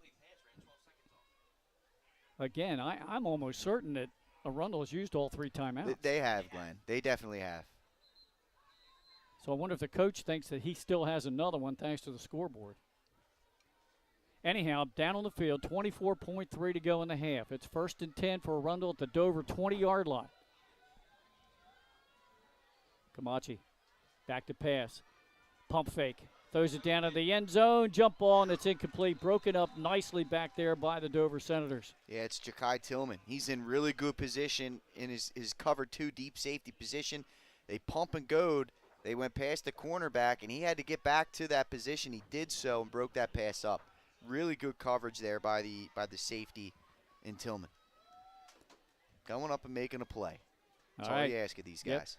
Yep. 2nd down and 10. Only 5 seconds came off the clock. 2 receivers to the top of your screen. Camachi back. Pressure's coming. He steps up in the pocket. A little dump pass and tackled at the 20-yard line. Flag down. Yeah, 12.9 on the clock, Pat, but I'm not sure what they're going to call here. Great job by Kilby. And you know what, honestly, with that kind of throw with no timeouts left, I probably would have just threw that at the feet, incomplete. And there must have been, Glenn, what did they call there on that one, sir? It was a holding call. Holding call. Okay. On Arundel, so that's going to back them up. Spot foul from the Dover 23-yard line, I think. Yep, ball back to the 34-yard line. So 2nd down and a whole bunch. They need to get to the Dover 10 for a 1st down. And the clock's running. Yeah. Yep. They get the snap off. Pump fake. Throws down the middle of the field, and it's incomplete, and that will bring us to the end of the first half of play. Now I'm going to check the field, make sure the official agrees that that's half. Because, again, the official clock's down there. No, that is the end of the half. So our halftime score here from Dover High, we had a great one going on here. It's Dover 13, Arundel 7. Pat, your thoughts on the first half of play? Yeah, a little sloppiness on both sides of the football, right? I mean, Arundel had some miscues on the snaps. Dover had some miscues with their personnel. It's week 0. It's the first game of the year for this team, for both of these teams, and Dover's got a lot of turnover. But with that being said, I mean, it's been an impressive first half for both sides. To be completely honest, you give Dover credit. They've taken advantage of mistakes that were being made by Arundel. But Arundel did a great job of controlling the football in that first half, yet they still find themselves down by 6 points. There's positives and negatives on both sides all around. It's a fun week 0 game, that's for sure. I'm just happy football's back. You and me both, brother.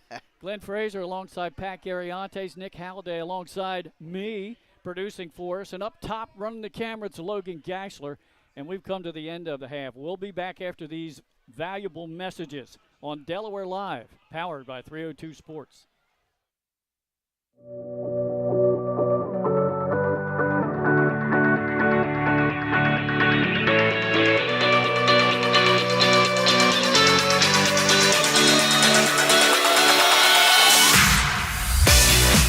I'm Chef Hari Cameron. At Grandpa Mac, pasta's our thing. We serve quality food fast that's not fast food. We make everything in-house and serve something for everyone. We're open 7 days a week for lunch and dinner. Follow the noodle to Grandpa Mac. The things that matter most happen right in our own backyard. Our neighbors, our schools, the places we go, and the people we know. And now there's one news outlet where our story is told. Delaware Live. Locally owned community-based news. Free to every reader, because Delaware's future belongs to all of us. Quality journalism we can trust to help us take on the day. Delaware Live. Our state, our news, our home. Get the assurance that your HVAC system is what you need with Ambience. Ambience provides you with over 25 years of experience in the heating, cooling, and plumbing industry. The team at Ambience Heating and Air Conditioning provides high-quality residential HVAC installations, maintenance, and repairs in new and older homes in the Delaware, Maryland, Pennsylvania tri-state area. You may not realize it, but half of your energy costs go to heating and cooling. Make sure your energy dollars count and call us today for a free estimate. 302-239-HVAC. 302-239-4822. Melissa Ellis is part of 4 Acre Realty Company. She is licensed in both Delaware and Pennsylvania. Melissa knows that being personable and patient is a key to her success as a realtor. Helping both buyers and sellers understand current market values and conditions puts them in the best position when making an offer or pricing a home for sale. That kind of high-level professional communication and her skill at being a team player put Melissa's clients at ease, knowing she has their best interests at heart. Melissa is also an athlete herself, playing multiple sports, so she understands what teamwork means. She is still involved in sports, whether it's sponsoring, coaching, or being team mom for her own 2 daughters' teams. What sets her apart is how grateful Melissa is for the trust of her clients. She never takes that trust for granted. She affords all people respect and honesty and works hard to be the support system clients need and deserve. Melissa Ellis. Strong connections, strong service. High school athletics is not what it used to be. The sporting goods industry has been disrupted, adding to coach and athletic director daily challenges. BSN Sports stands ready to change the fundamentals of our industry, giving our customers the advantages they need right now.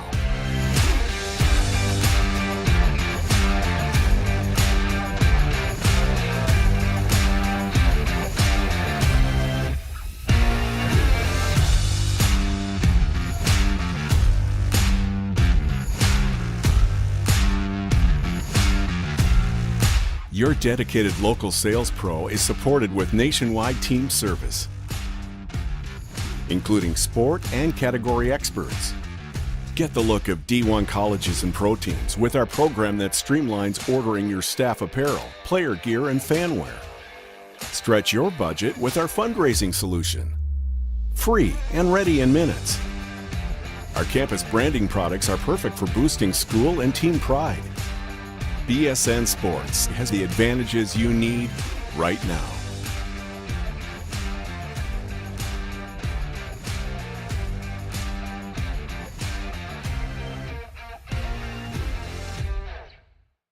Hi, I'm Scott Kammerer from Solo Concepts. Today we're at Matt's Fish Camp in Fenwick Island, Delaware. Come check us out. Matt's Fish Camp features seafood classics, coastal comfort food, and chef-driven specials that pair perfectly with our large selection of craft ales, curated wine list, and camp cocktails. Matt's offers indoor and outdoor dining and is the perfect place to have dinner with your family, happy hour with friends, or enjoy lunch at the Raw Bar. Matt's Fish Camp in Fenwick Island, Delaware, open 7 days a week year-round. See you soon.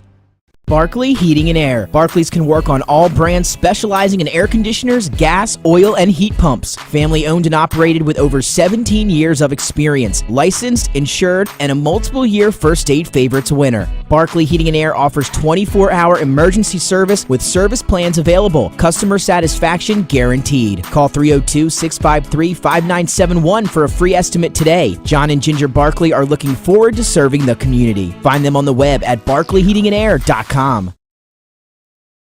I'm Scott Kammerer from Solo Concepts. Today we're at Lupo Italian Kitchen in downtown Rehoboth Beach. Come check us out. Located inside the Hotel Rehoboth, Lupo serves coastal Italian cuisine with fresh pasta made in-house daily. Lupo features plenty of unique craft cocktails and an extensive award-winning all-Italian wine list. Popular dishes include lobster bucatini, veal meatballs, grilled swordfish, and eggplant parmesan. Lupo Italian Kitchen on Rehoboth Avenue, serving happy hour daily and dinner 7 days a week. See you soon. Your home, your community. It's not just where you live, it's where you belong. At Dover Federal Credit Union, we understand what it means to be local. We started here, and we're not going anywhere. We're as local as it gets, and we like it that way. We're not just a financial institution, we are the local credit union that you can trust. Local people, local decisions. Dover Federal Credit Union. High Five Hospitality was founded in 2004 when three guys teamed up to introduce the Buffalo Wild Wings franchise concept to Delaware. They now operate 8 Buffalo Wild Wings, 6 locations throughout Delaware, and 2 locations in Maryland. B-Dubs has weekly and game day specials on their delicious food and beverages. Stop in one of their convenient locations today. The Stone Balloon Ale House features a unique blend of crafted food and an array of spirits, all flavored with a dash of nostalgia. Our culinary mantra is comfort food playfully reimagined, and we prepare seasonal favorites that strive to please the palate and resurface a memory. Limestone Barbecue, from our mouth-watering Texas-style brisket, fall-off-the-bone chicken, and St. Louis ribs. Southern-style sides, mac and cheese, baked beans, cornbread, sweet tea, and our homemade pickles. Be prepared as your bread will be your napkin. Yup, we are that kind of barbecue. Expectation. You'll have a tough time choosing between our exclusive dishes to help get you through the day. French toast, French crepes, Belgian waffles, and of course, our famous Eggs Benedict.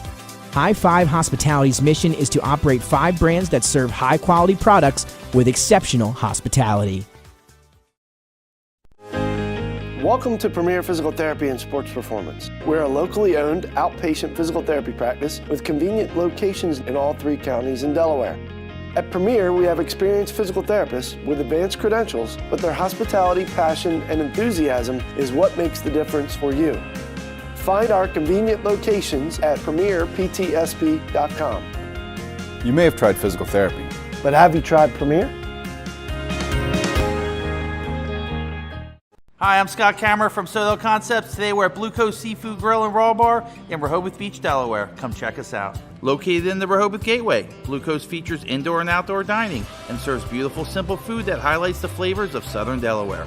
With chef-inspired daily specials, an award-winning wine list, and an extensive list of craft cocktails and local beer, Blue Coast is the perfect spot for a night out. Blue Coast Seafood Grill in Rehoboth Beach, Delaware, open 7 days a week year-round for lunch and dinner. See you soon.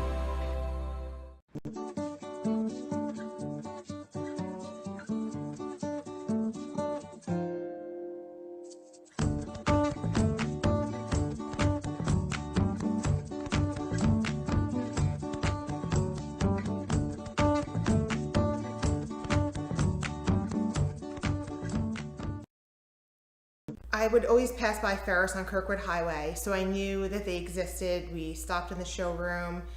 We just clicked, like from day one. They did a total kitchen renovation for us. Ferris was so organized.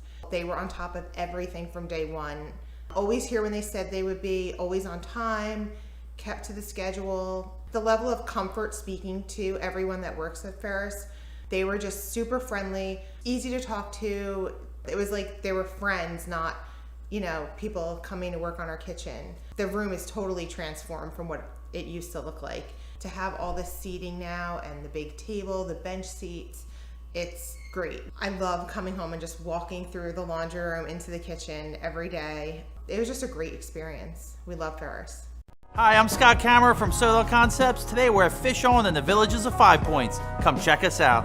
Fish On is committed to serving beautiful, simple coastal cuisine in a cool atmosphere with a happening bar, spacious dining room, and outside patio. Popular dishes include the seafood stew and fresh oysters from the Raw Bar. Fish On's recently renovated event room and is the perfect spot for your next event.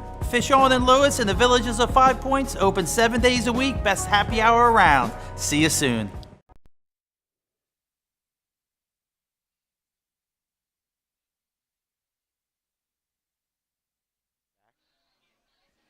We're back here at halftime at Dover High School. Senators on top of Arundel by a score of 13-7. Let's take a look at our unofficial stats for the first half. Arundel has dominated in controlling the ball, Pat. 40 offensive plays to just 12 for Dover. Now, they've hit a couple of big ones. Their touchdowns are a 70-yard screen pass to Parker, and then Cosme ran 40 yards for a touchdown. That's pretty much been the offense. You take those two numbers there, that's 110 out of their total of 130 yards of total offense. Why don't you break it down there for us, both teams? Absolutely. As you can see on the screen, Arundel, you mentioned the 40 plays, 59 of them coming on the ground. And the impressive thing is 100 yards in the pass. Now, you look at that, 10 to 20 from the passing attempts for only 100 yards, but those are the quick hit hitches and stop routes. They're right now they're killing Dover on that right now, and that's not giving them the big plays that you may want, but it's letting them control the clock, control the pace. And then, like you mentioned, Dover, the two big plays, 63 yards rushing with the 40-yard pop and 67 yards passing total, 70 of them. Yeah. On the touchdown pass, the other completion was for -3. Exactly.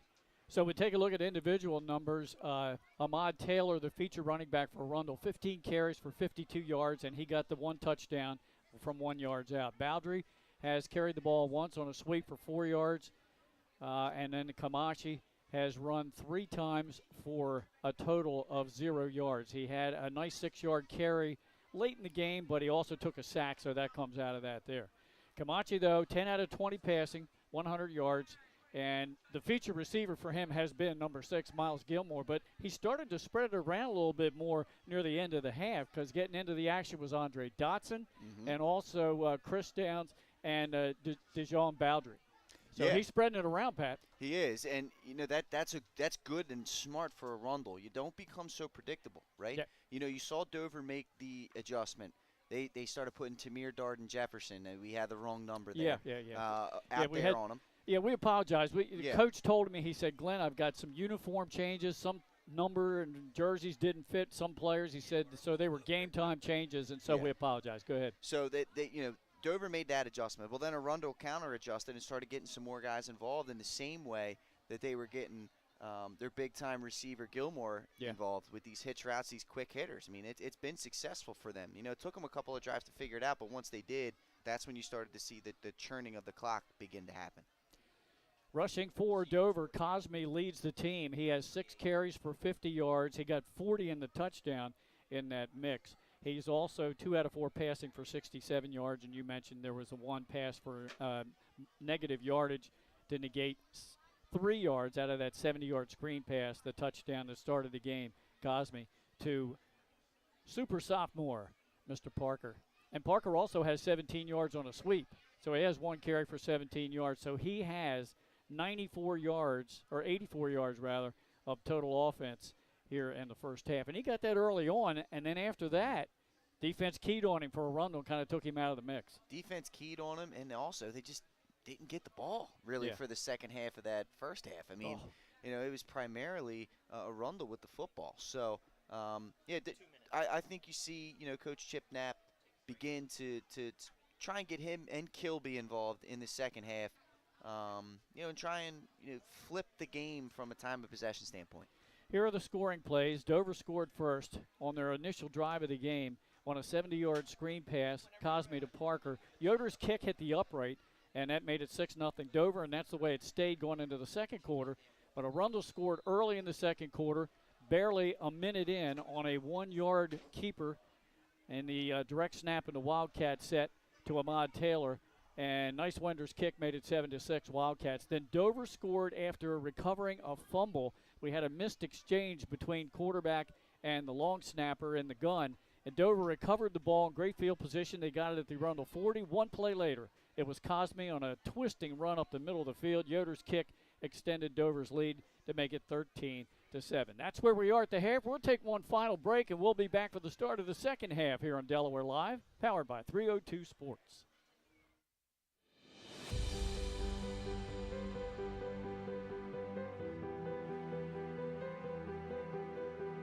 How you doing? My name's Mike Cassidy. I'm the founder and president of Cassidy Painting. I started back in 1984, incorporated in 1986. I never had the word no in my vocabulary. When someone called me to do a job, I always said yes. Whether it was a struggle, whether it was 7 days a week, sun up to sundown, it didn't matter. And with that philosophy, we were able to grow to the size we are. We employ close to 80 individuals. We really enjoy being in the family business. I look forward to coming to work every day, and it's so nice to work with the people that we work with in the office. We've really become a family with them. We really create a family experience around here.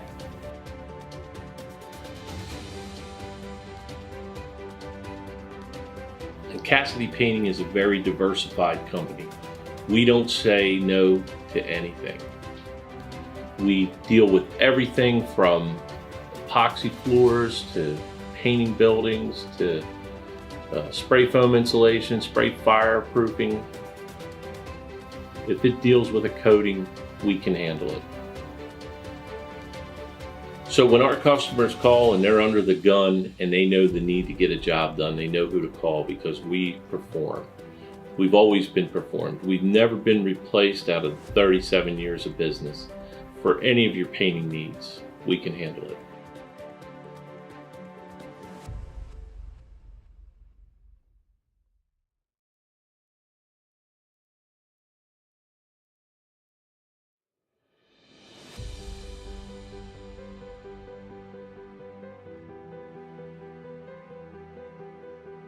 How you doing? My name's Mike Cassidy.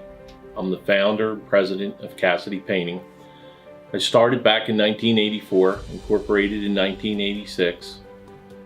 I never had the word no in my vocabulary. If someone called me to do a job, I always said yes. Whether it was a struggle, whether it was 7 days a week, sun up to sundown, it didn't matter. And with that philosophy, we were able to grow.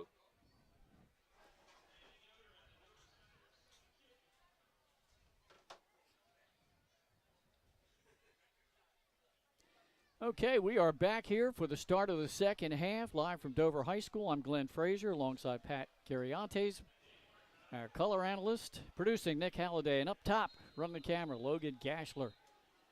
Dover to kick it off. Arundel will get the ball with already an advantage of 40-12 in offensive plays in this ball game. It's incredible, Glenn. It's incredible the score is what it is. Yoder's kick, and Mordecai lets that hit his hands and go into the end zone for the automatic touchback. And Arundel will operate beginning the third quarter from their own 20. Yeah, and let's see if they can continue where they left off in the first half, Glenn. They really found success with that short passing game, as you alluded to during the halftime show. And spreading it around too. I mean, Gilmore, we saw Dotson get some, Downs get some, Bowdry get some.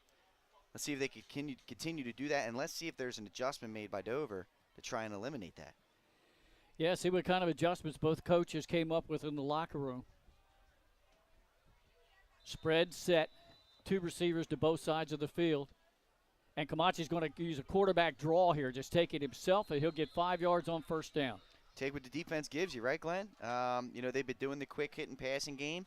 He decided to take that into his own hands. 5 yards on first down is exactly what you look for.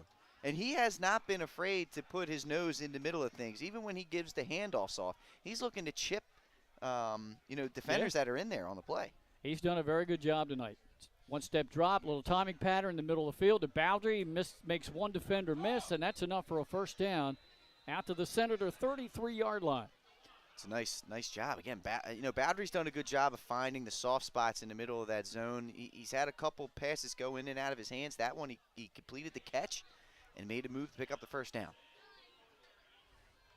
First and 10 from their own 33. Looking far side, a little pump fake, and he finds his receiver in the middle of the field, right in the zone, in the middle of that zone, and that's a first down, and that's number 1, Dotson. And again, here they go with this short passing game.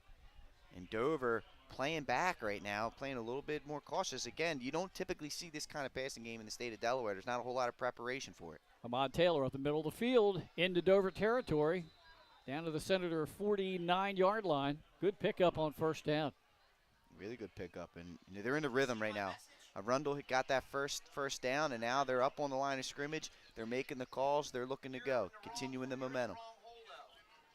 7-yard pickup there by Ahmad Taylor. He's going to get the ball again on the read option. Dover right there that time as they tackle both Camachi, the quarterback, and Taylor. And he's about 2 yards shy of the first. Kilby and Branch both in on the play. No matter if they handed the ball off or the QB kept it, they had a guy accounted for right there. They did. Third down and 2. And as we've seen in the first half tonight, Coach Walsh is not shy about going for it on fourth down. No, he's not. And in motion, it's a read option again. This time, Taylor off the left side. I think he just got enough for the first down. We'll have to wait and see where they say the knee touched. They're moving the chains at the Dover 45. Glenn, we got exactly where Arundel goes right here on this drive. They got a chance here as they continue to move. This is a big chance for Dover to try and come up with a stop. They really need one right now. They're starting to get a little bit gassed here on this drive early in the third quarter. He looked right, goes back left, trying to set up the wide receiver screen, breaking a tackle, and then finally swarmed under after a gain of about 3 yards. That's Gilmore, Pat. Yeah, I mean, that's a good job there by Dover, swarming the ball carrier, coming up with a play, but it's still 5 yards on first down. They're as good as run plays. Yeah. 8-7 Appoquinimink has an 8-7 lead in their game with St. Mark's. About halfway through the third quarter, Glenn, on that one. Kamach fakes it to Taylor, takes it himself, and he's close to another first down at the Dover 36. He gained about 5 yards there. And they're mixing it up nicely in this drive. Yeah, I mean, this is a play caller and an offense in rhythm right here. That's what you're seeing. Ahmad Taylor, and he got the first down. They needed short yardage, and he got it. And everything they're calling's working for what they're looking to get out of it, right? The short passing games are setting them up with second and short. Then they're going to the ground, picking up short yardage on second and third down. And this is just beautiful to watch. As just a appreciator of the game of football, I mean, this is textbook. It's a fake. Look at this. Nice pass to Bowdry. Broke a tackle, cuts it back, and he's down inside the Dover 15-yard line. Glenn, I get excited about good quarterback play. I really do. It gets my juices going. And Gavin Camachi's been tremendous. He put that ball in the only place you could put it in terms of a window, and the receiver caught it and was able to make a play. That was not an easy throw. It looked easy. He had two defenders reading his eyes on that, and he put it in the perfect placement. Ahmad Taylor gets the handoff. Dover wrapping him up as he gained maybe a yard or two right in the interior line. Taylor now with 5 carries in this drive for 16 yards. He had 52 unofficially in the first half. First and 10, though, at the Dover 11-yard line for Arundel. Well-engineered drive here. Nice snap. Looked right, goes back left, corner of the end zone, jump ball, and he's got it for the touchdown. That's flawless. 11-yard touchdown pass from quarterback Gavin Camachi to Chris Downs, the senior. It's flawless ball placement, the whole drive from Camachi. I talked about the one earlier in the drive. He put that ball exactly where it needed to be, where only Downs can make a play. The defender didn't even turn around yet. I mean, the timing between quarterback and receivers from this Arundel team, you don't see it very often at this level. You just don't. They are just on point. I mean, as soon as the defensive back flipped his hips out of the back pedal to run, that ball's in the air, and it's right on the dime. There's not much you can do as a defender when a quarterback and his receivers are in this kind of rhythm. Appreciate what you're seeing, folks. Like, you don't get to see this very often. Well, as we mentioned at the top of the broadcast, both Dover and Arundel went to the semifinals in their class last year. In Maryland, it was Class 3A for the Wildcats, and Dover 3A in Delaware. Yeah. And how about this, Glenn? Another quick score update. St. Mark's 14-8. They just scored quickly, 5:15 to go. Only a minute 15 comes off the clock. Wow. And they take the lead. Now, is that in the half? Third quarter. 5:15 in the third. Meanwhile, we've got a break in the action down on the field.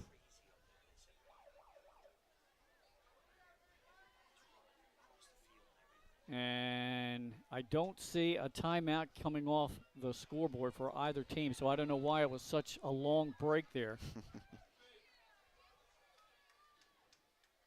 There's the snap. Kick is low, but it's good. A line drive, and it gets through the uprights. Timeout on the field. It's now a 1-point lead again for Arundel, 14-13 over Dover. We'll be back after this on Delaware Live, powered by 302 Sports. Melissa Ellis is part of 4 Acre Realty Company. She is licensed in both Delaware and Pennsylvania.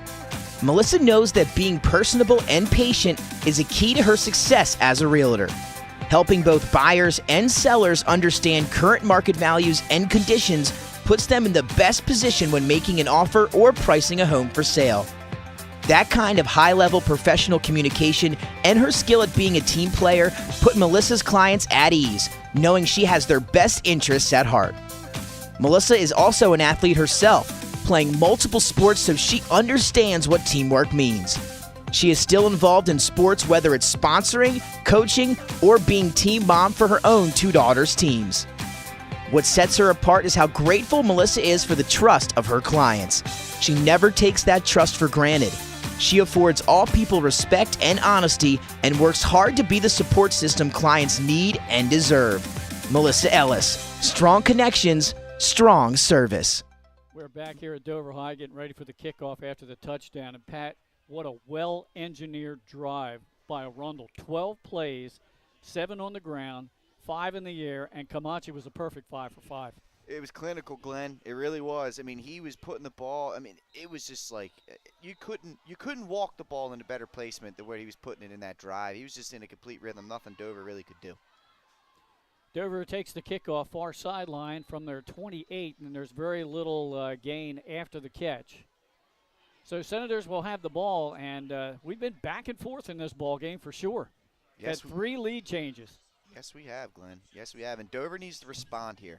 Their defense has got to be getting gassed. I mean, they've been on the field for the majority of this game. Right now, I mean, this passing game from Arundel is just, it's tic-tac-toe out there. The ball's coming out so quick. Even if they were able to generate a pass rush, there's no way anyone's getting to them. They're unable to get Camachi off of his spot right now. So you want to try and get your defenders a little bit of a breather here with a long drive. Cosme in the gun. Takes a snap, fakes it to the first back. They run the option and the pitch out. Picked up on one bounce at the 30 and getting out to the 38-yard line. Jaheim Cole. Oh, Glenn. man, good job by him to pick that up on a bounce. He's lucky. I mean, that took a perfect bounce for him. That could have been disastrous right there for Dover. And he was able to field it up cleanly off a hop and pick up a decent amount of yards on first down. Yeah, he got about 8 out to the Dover 38-yard line. It'll be second down, a long 2. 7:20 to go here in this third quarter. It's a 1-point lead for Arundel. 2 receivers to the top of your screen, 1 to the bottom. Cosme rolls far side, throws it down the sideline, and over the head of Cole, incomplete. He had him. I mean, that was the right decision. He had a clean pocket on the rollout, and he had Cole open. Just overthrew him. First pass attempt in this second half for Dover. And that looked like a flood concept, Glenn. So you had three receivers going towards the sideline with the quarterback on the rollout. You had one in the short gain, you had one in the middle. He went and hit the deep route. It's going to put stress on the defense. Usually you can only cover 2 of the 3, and you got to pick your poison. The third guy was open there, just couldn't connect on it. Third down and short for Dover. Parker in motion. From the bottom to the top of your screen, he'll set in the slot. Cosme, they give it to the running back. Good hole off the left side, and Kilby's all the way out to midfield. Finally able to let him break loose a little bit. He's been bottled up in the first half. That one, he's able to get the first down and then some. I'd like to see number 21 get going here, and I'm sure Coach Chip Knapp feels the same way. Double-digit run that time for Jaquan Kilby. And again, good blocking on that left side. First and 10 for Dover at midfield. They're trying to regain the lead here. As Arundel ran off a 12-play drive to start the second half and ate up about 5 minutes on the clock. Parker split to the top of your screen. Twins to the bottom. Cole in motion. Give it right up the middle. Late handoff. Good job. And getting a couple of yards, maybe into Arundel territory around the 47. Kilby again. And he's earning his yards today. I mean, very clearly Arundel knows about Jaquan Kilby, not only because of last year's season, but if they did any bit of research, like Glenn, like you alluded to in the beginning of the broadcast, 1,400 yards rushing. That's the easy guy to key. Second down, long 7. Tight formation this time for Dover. Now Parker will reset to the top of your screen. Cosme waits for him. Gives it to the first back through. Good defensive stop there, but then keeping the legs going and about a 2-yard gain out of nothing there. They didn't take the legs out, and Kilby was able to fall forward. Glenn, I can't help but chuckle. There's a fan here with a megaphone. Yeah, that is calling for more Jaquan Kilby right now. It's awesome. Okay. And I don't disagree. Okay. Keep feeding the beast. Well, they got about 2 there. Keep But it's going to bring beast. up 3rd down and 6 for Dover and Arundel territory at the Wildcat 46-yard line. Big play here, Glenn. Think so. It may be 4 down territory. I'm not sure. I was just going to say. It's a reverse to Parker. He eludes a defender in the backfield. Can he elude another one? Oh, he got hit hard, but he got the first down at the 39. How about that? I like that play call, right? Again, you want to keep the offense on the field, keep that defense rested, find ways to make something happen. They give it to Kilby. The defense swarms. He gives it to Parker, and there it is. You want to get it to your playmakers, Glenn. Let them make plays. Parker did so. And Arundel had a defender in the backfield, but he still was able to run deep into the backfield. Parker was to get around him. That moves the chains at the Arundel 39-yard line. First down for Dover, 4:45 and counting to go, 3rd quarter. Arundel on top, 14-13. These 2 teams played to overtime last year. Yeah, and you can see, I mean, they're still very evenly matched up. Cosme turns, gives it to the second back. Oh, good defensive play. Blitzing through there's that linebacker again, Ray Chapman. Yeah, Chapman, that's the 2nd or 3rd time we've seen him blast through. I mean, there's just nothing Kilby can do. He's getting hit right immediately after he gets the football. 3-yard loss back across the 40 out to the 42-yard line. 2nd down at 13. And we've called Chapman's number a few times here tonight.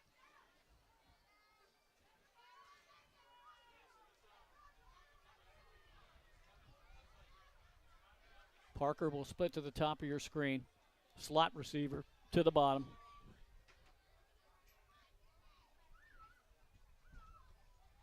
Cosme takes it himself. Nobody on him, and looked like he was going to gain a lot more than what he did.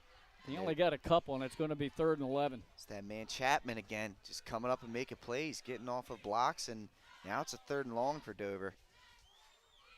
Got to get creative here with the play call. Yeah, let's see what they come up with.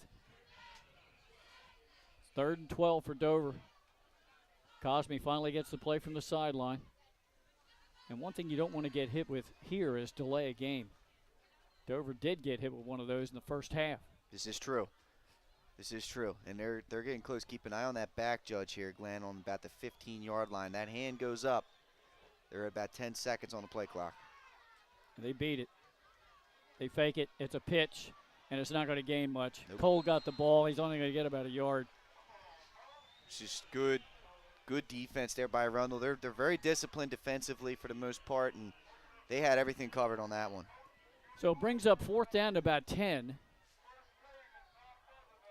Ball set right at the 40-yard line of the Arundel Wildcats. And it looks like Dover's going to go for it.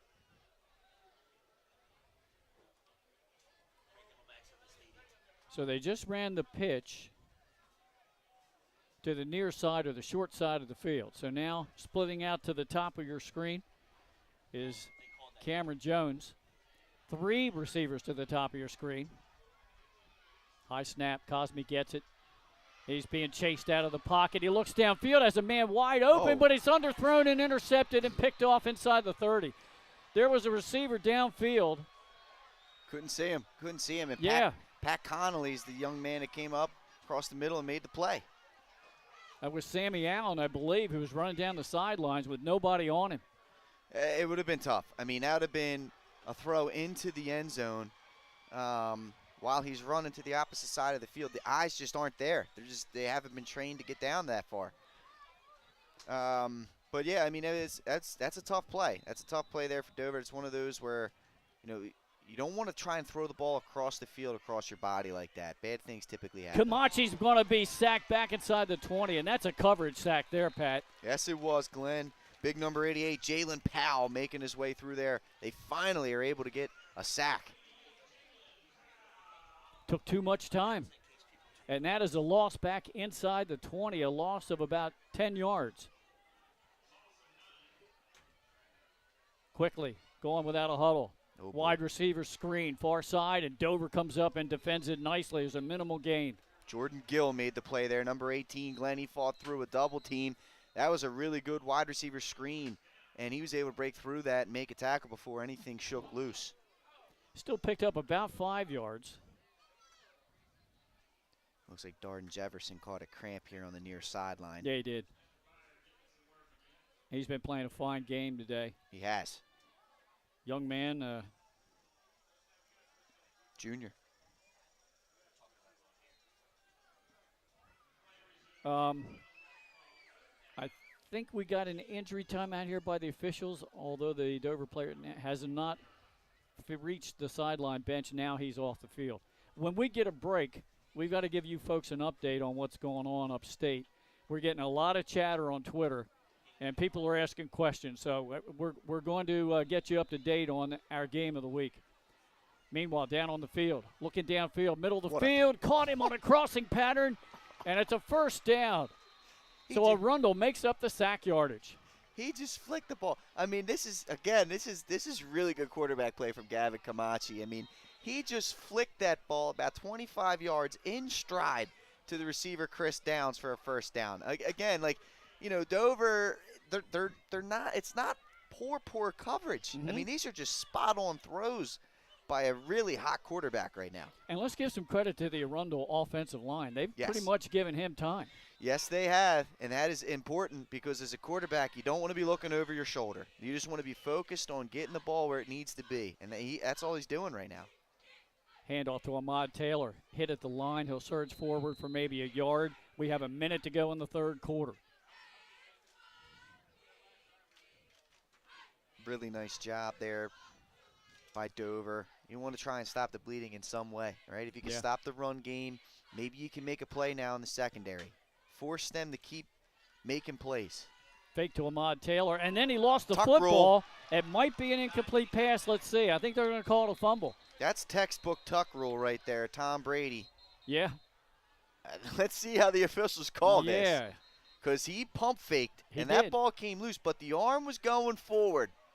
It was almost gone down. Yeah. But and they're going to call this incomplete, it looks like, Glenn. I saw an official say incomplete. Okay. Let's get an official scoring on this, though.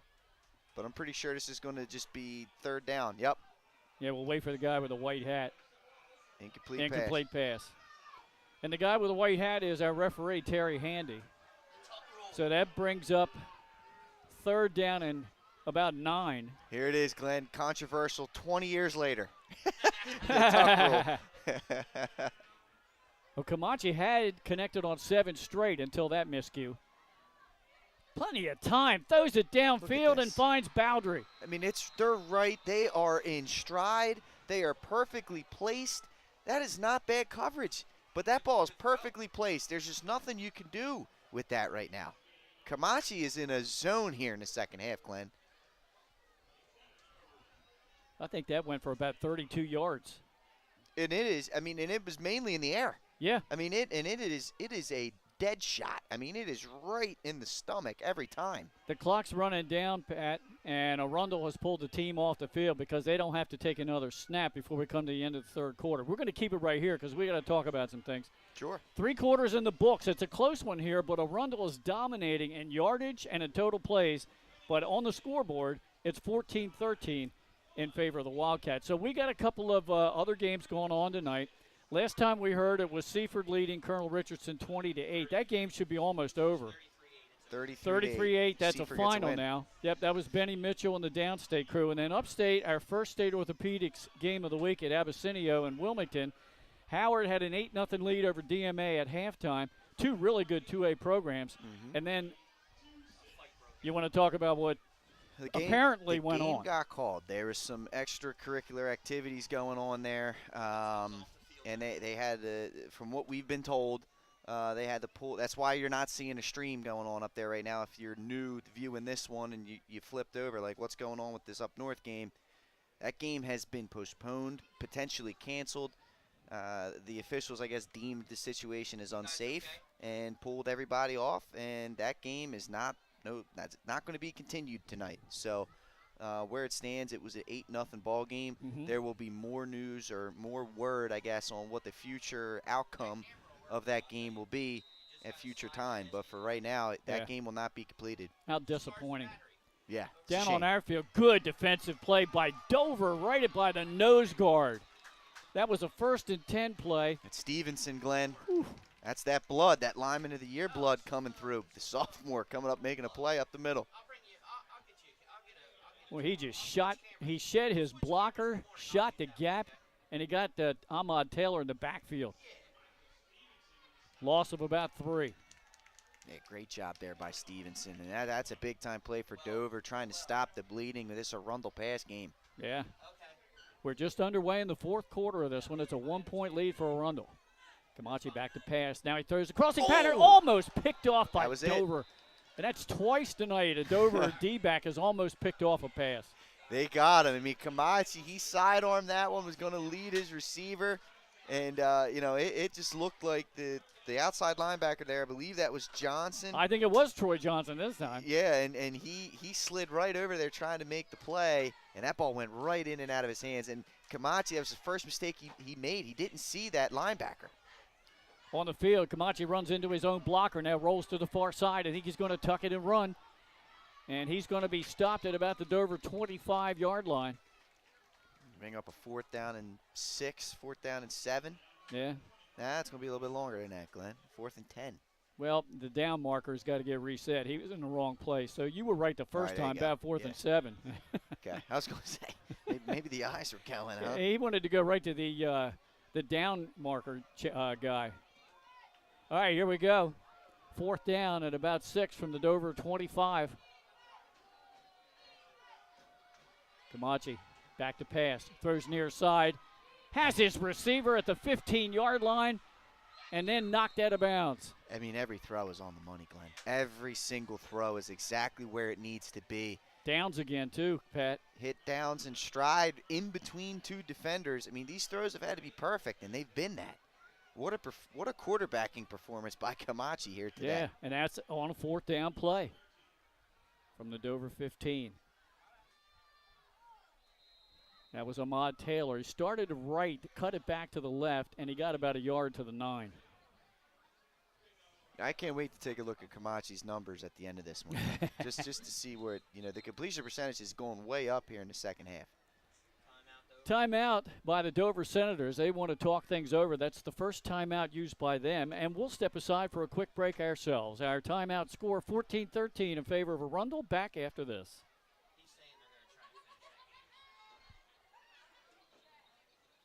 High Five Hospitality was founded in 2004 when 3 guys teamed up to introduce the Buffalo Wild Wings franchise concept to Delaware. They now operate 8 Buffalo Wild Wings, 6 locations throughout Delaware, and 2 locations in Maryland.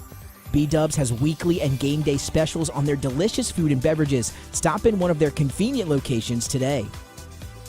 The Stone Balloon Ale House features a unique blend of crafted food and an array of spirits, all flavored with a dash of nostalgia.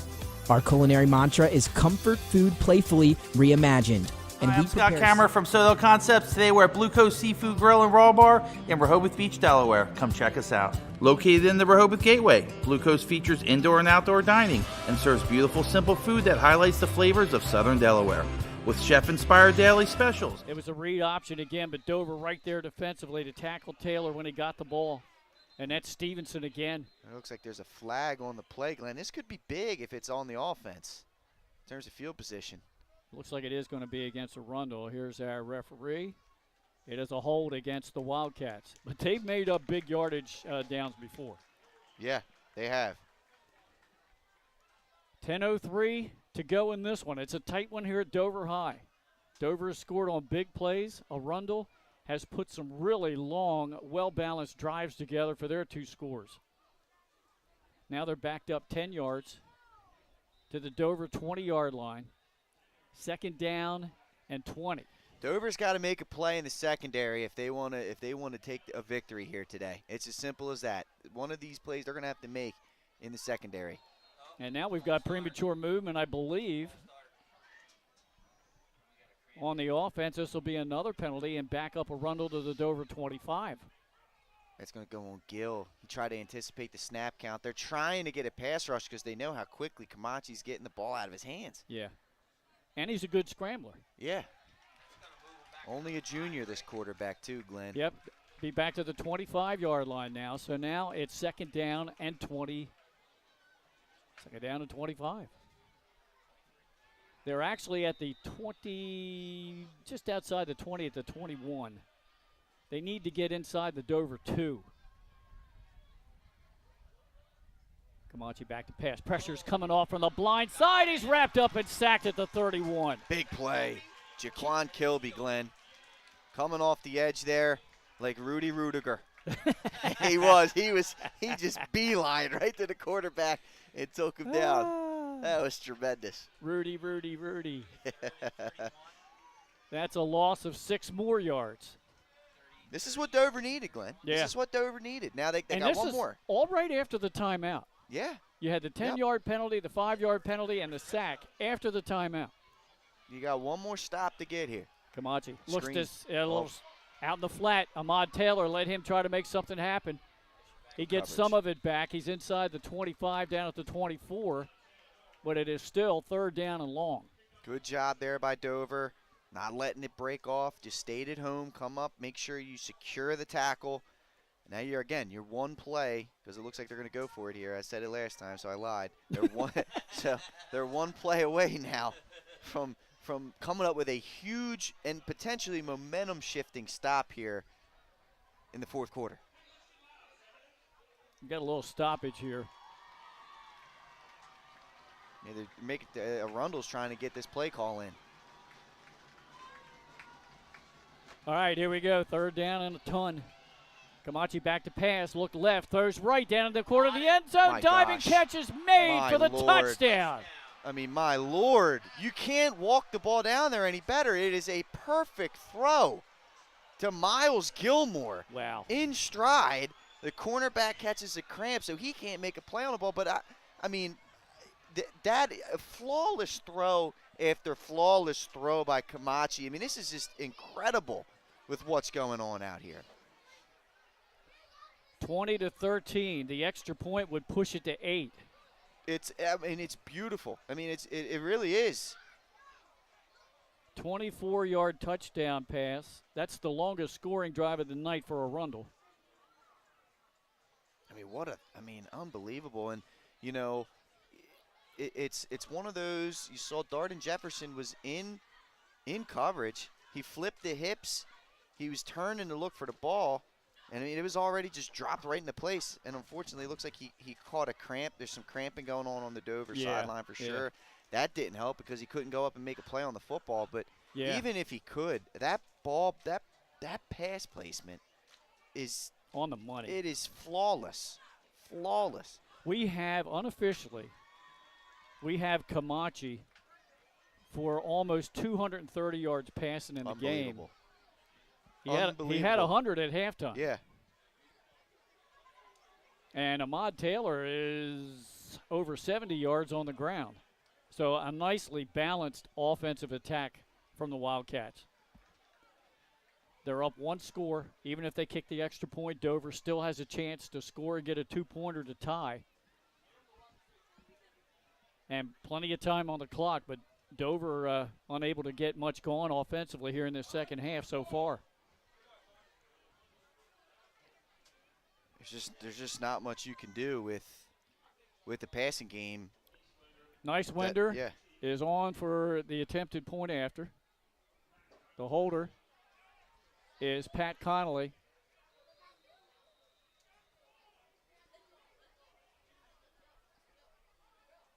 There's the snap. It's perfect. Nice Wender's kick. Splits the uprights. And we have a new score on the scoreboard. It's now Arundel 21 and Dover 14. And we will be back right after this on Delaware Live, powered by 302 Sports. Hi, I'm Scott Kammerer from Solo Concepts. Today we're at Fish On in the Villages of 5 Points. Come check us out. Fish On is committed to serving beautiful, simple coastal cuisine in a cool atmosphere with a happening bar, spacious dining room, and outside patio. Popular dishes include the seafood stew and fresh oysters from the raw bar. Fish On's recently renovated event room and is the perfect spot for your next event. Fish On in Lewis in the Villages of 5 Points, open 7 days a week, best happy hour around. See you soon. Get the assurance that your HVAC system is what you need with Ambience. Ambience provides you with over 25 years of experience in the heating, cooling, and plumbing industry. The team at Ambience Heating and Air Conditioning provides high-quality residential HVAC installations, maintenance, and repairs in new and older homes in the Delaware, Maryland, Pennsylvania tri-state area. You may not realize it, but half of your energy costs go to heating and cooling. Make sure your energy dollars count and call us today for a free estimate. 302-239-HVAC. 302-239-4822. Get the assurance that your HVAC system is what you need with Ambience. Ambience provides you with over 25 years of experience in the heating, cooling, and plumbing industry. The team at Ambience Heating and Air Conditioning provides high-quality residential HVAC installations, maintenance, and repairs in new and older homes in the Delaware, Maryland, Pennsylvania tri-state area. You may not realize it, but half of your energy costs go to heating and cooling. Make sure your energy dollars count and call us today for a free estimate. 302-239-HVAC. And there's the kickoff following Arundel's go-ahead touchdown. Oh, right up the middle. Parker broke it. Parker's down the far sideline. He's inside the 25. Wow. And Parker is going to score for Dover. And that brings the fans to their feet here at Dover High. I'm not sure exactly, Pat, where he picked that up. I think it was just inside the 20-yard line. Playmakers make plays, Glenn, especially in big moments. Dover needed some kind of spark. John Parker gave it to him early in this game, and now he's giving it to him late in this game. They needed that shot. They needed that. We just talked in the break about how Arundel has neutralized Parker since early in the game. Well, they didn't do it there. Wow, what a play. A mistake kicking the ball to him, and he goes, I think, about 80 yards for the score. What a job. I mean, the speed kills, Glenn. I mean, he picked that ball up. He found a crease, he hit it, and then he was gone. And north, south, down the sideline, pure speed. I think Dover has to go for two here. With tie this one up. Yeah, 7:49 to go. You want to tie it up here.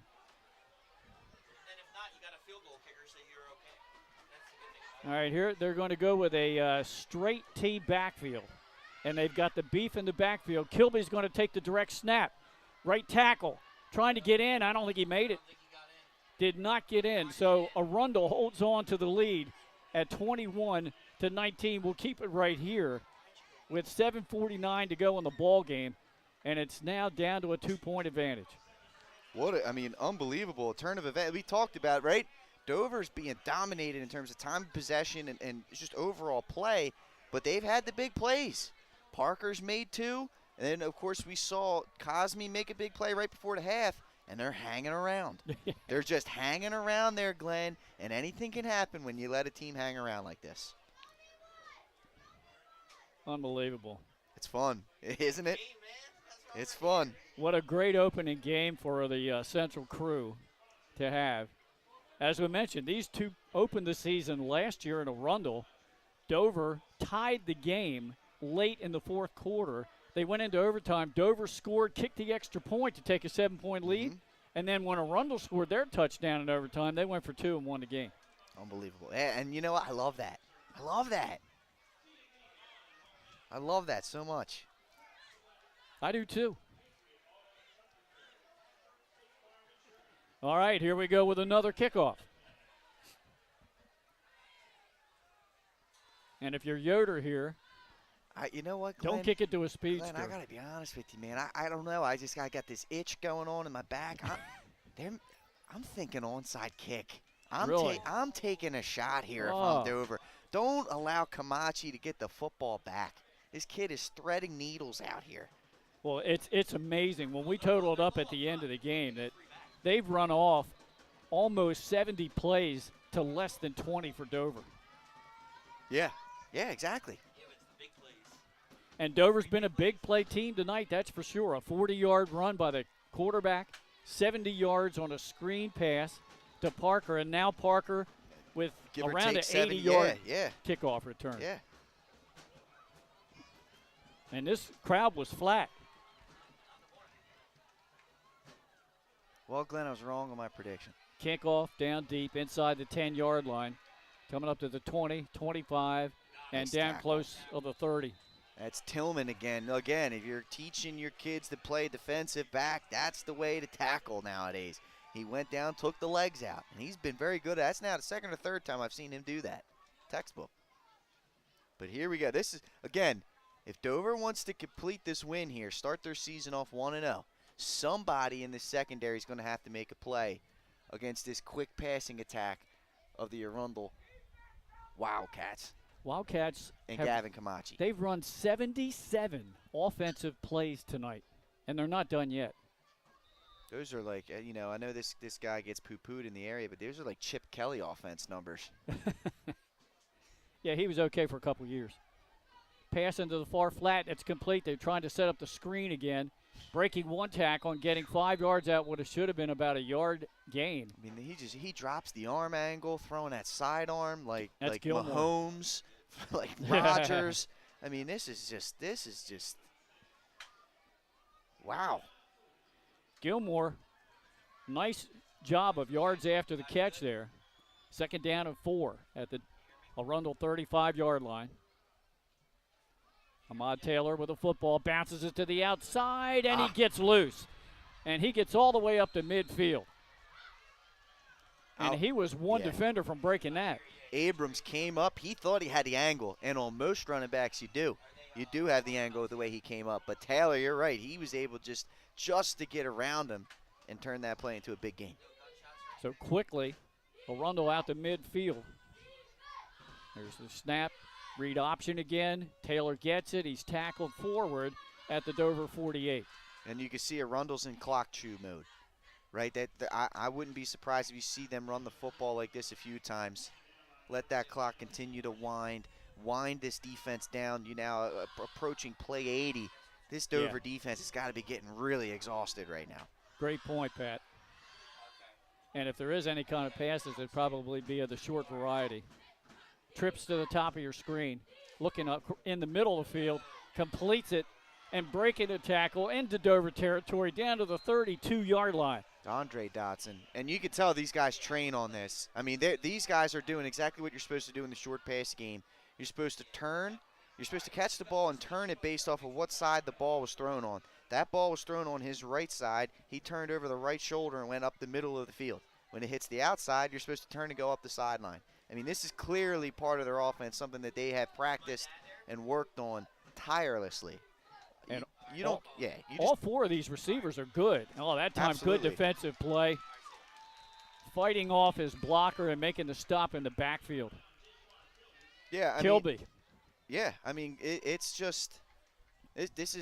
is you don't get this good, Glenn. You don't get this good offensively with this kind of an offense without hours and hours and hours of practice. That's a loss of about 8 yards. That's what Dover needs. They got to figure something out. Now, it looks like Arundel has a different feature running back in now. It's number 5. That's a little stop pattern.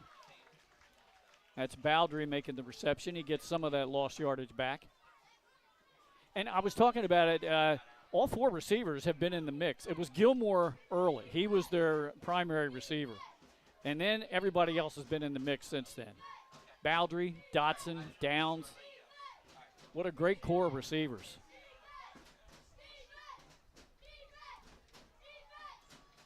Oh, he almost made the mistake, Glenn. He almost made a mistake. Overshot his target there. Yeah.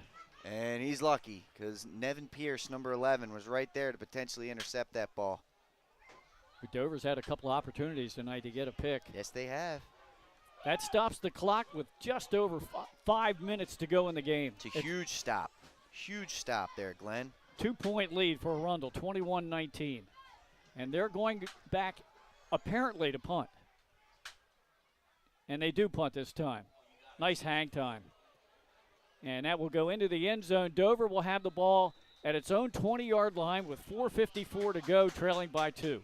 Yeah, great job there by the Dover defense. They got the stop that they needed, came up with a big play for a tackle for loss on a run play, and then they had good coverage and forced a rushed throw on a third down. And now, Glenn, 4:54 to go. You don't necessarily need a touchdown because you do have a weapon in your kicker, Brandon Yoder.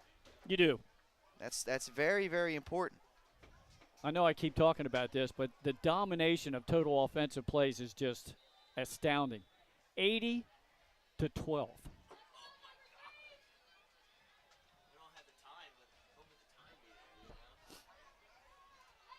Yeah, we had time of possession. That would be heavily on the side of the green and white. I might have miscounted Dover's. I think it's 80-20. Throw into the flat, looking for Parker. He goes up and gets it.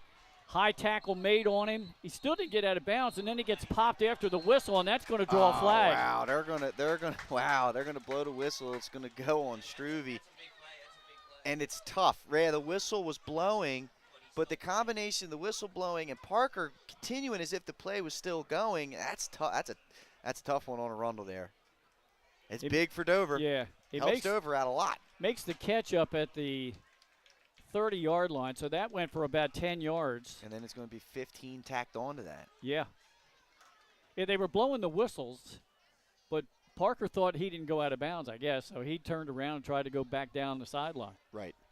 So here's where it gets interesting, Glenn. Yeah. So timeout situation, Dover's good. They got all three. Arundel's got two. So the question is, as Dover matriculates this ball down the field. Using my phraseology, I like it. I love it. Well, that's a good one. That's a good one, Glenn. I have to steal it there. Again, that decision comes into play. Do you keep going or do you kick the field goal? Does Arundel take their timeouts to try and preserve the clock for a last-minute drive? We're going to see. This could get exciting. Penalty yardage stepped all the way out to the Dover 47-yard line. It's a handoff up the middle to Kilby. And he drives the pile into Arundel territory down at the 48. That's just great leg drive, great work there by Kilby. It's been a frustrating night for him, but he didn't stop there. Big time play. And the officials stop the clock. We have a Dover player down. It'll be an injury timeout. Keeping it right here, 4:17 to go. I'm not sure who they're looking at down there. And again, that might be a cramp. Keegan Countryman, and it does look like it's a cramp, Yeah, we hope it's just cramp. And we saw a lot of that last night in the game between Laurel and Sussex Tech, and now he's jogging off, so yeah. Yeah. It's cramping. Get some fluids in him. Stretch it out. Down on the field, it'll be second down and about 5 for Dover in Arundel territory at the Wildcat 48. Glenn Fraser alongside Pat Gariantes, Nick Holliday is producing, and upstairs on camera, Logan Gashler. Parker will split to the top of your screen.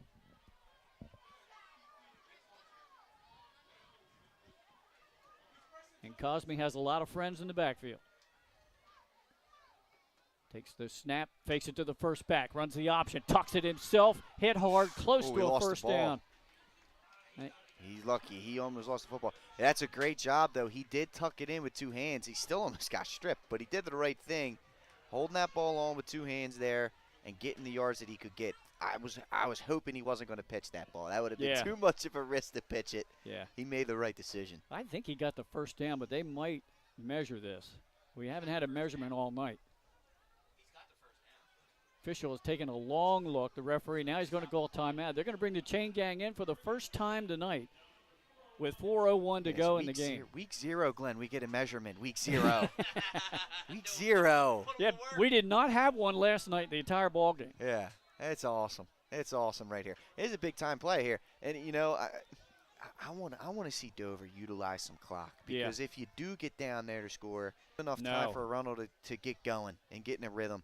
And secondly, even if you do take the risk of, hey, well, if we chew too much clock, we may not get down there to score. Again, having the field goal in the back pocket, the kicker in the back pocket, you can now get a little bit smart with this. You can utilize that kind of strategy. Of course, if you're a Dover fan, you want to take the field goal out of the equation altogether. You want to score 6. Yes. And then get whatever you can get after the touchdown. They measured, and he's just short. So third down, less than a half a yard. Normally this would be Jaquan Kilby. And let's see if he's in there to take a direct snap. Yeah, it's crazy, Glenn. No, Cosme's out there. With the modern day football, you're in the shotgun here and you need an inch instead of under center. It is Kilby. Gets a head of steam going, and he easily gets a first down. All the way down to the 36-yard line. It's the right call right there. Yeah. Give the ball to your horse. Give the ball to the bell cow. Good blocking on the right side that time. Got him a gap. And here you go. That clock keeps ticking. This is exactly what you want to do if you're this Dover offense. Finally able to get some kind of momentum and rhythm offensively. Yeah. Once again, Dover next week will head upstate to Glasgow, take on Hodgsonville Tech for Arundel. They'll go back home for their home opener against the Smyrna Delaware Eagles. Cosme, two-step drop, steps up, throws the home run ball, looking for Parker, overthrows him. And it wouldn't have counted anyway. He stepped out of bounds there, Glenn. You see the official throw his hat off. Yep. That would have been illegal touching. I like the shot. Yeah. I like the shot. I don't mind the shot there. He got bumped just a little bit by the defender. That got him off balance, and then you're right, he stepped out, and that's when the official threw the hat. Incomplete pass stops the clock with 3:13 to go in the game. Yeah, I mean, it ends up being a good thing that ball was overthrown because, you know, I don't think that Parker knew that he did that, and that'd have been a 10-yard penalty. Yeah. And it would have taken a lot of excitement out of this home crowd. Exactly. Second down at 10. Cosme fakes the handoff. He faked the pitch, but there was nobody there to fake it to. Oh, boy, they almost stripped it. I think the whistle blew. Yeah, the whistle blew. Yeah, it's going to be a big loss. Something happened there. Either the running back or the quarterback went the wrong way on the option there. Yeah. Yeah, it's pretty hard to fake an option to a ghost runner. I'm telling you, you know what I would do, and I don't know if they've gotten this far in camp yet. Bringing Parker in motion and either giving him the ball on the speed sweep or faking it to him and then giving it to Kilby up the middle. We haven't seen that. Other than that one speed sweep in the first half, Glenn, we haven't seen Parker move around much here in the second half. Try and get Arundel a little bit off of your keys. Let's see what they do. Third down and 13 for Dover. Parker at the top of your screen. Cosme looks that way, throws the out pattern. There's contact, incomplete pass. I like the no call. I mean, I do. I like the no call there. He came up, he made a play on the football, got his hand on it. It didn't look like he was draped all over him. There was contact, but it didn't look like he was draped all over him. So it's fourth down. You forget about a field goal attempt. This is way out of range. And now we've got a timeout taken by the Dover Senators. We'll keep it right here with 2:15 to go in the ball game. It's a 2-point lead for Arundel. Dover very clearly, Glenn, feels like this is the game. They don't feel as though, saving that timeout was worth it because the one school of thought was you go for it here. You got 3 timeouts to try and stop the clock. They want to get this first down very clearly. Wasting the timeout here, almost ensuring, barring a turnover, on the Arundel side, if they don't get this Arundel's going to have a chance to potentially run this clock out. Yep. So this is a big play upcoming here. Again, I'd like to see Parker in the slot. I'd like to see Kilby in the backfield. Bring Parker in motion. Make this defense have to choose who's getting the ball. Now it's tough here on 4th and 13. You don't really want to run it. So I take that back.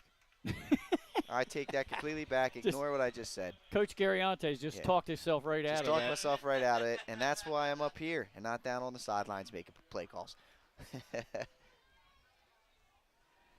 All right. Here we go with a big 4th down play.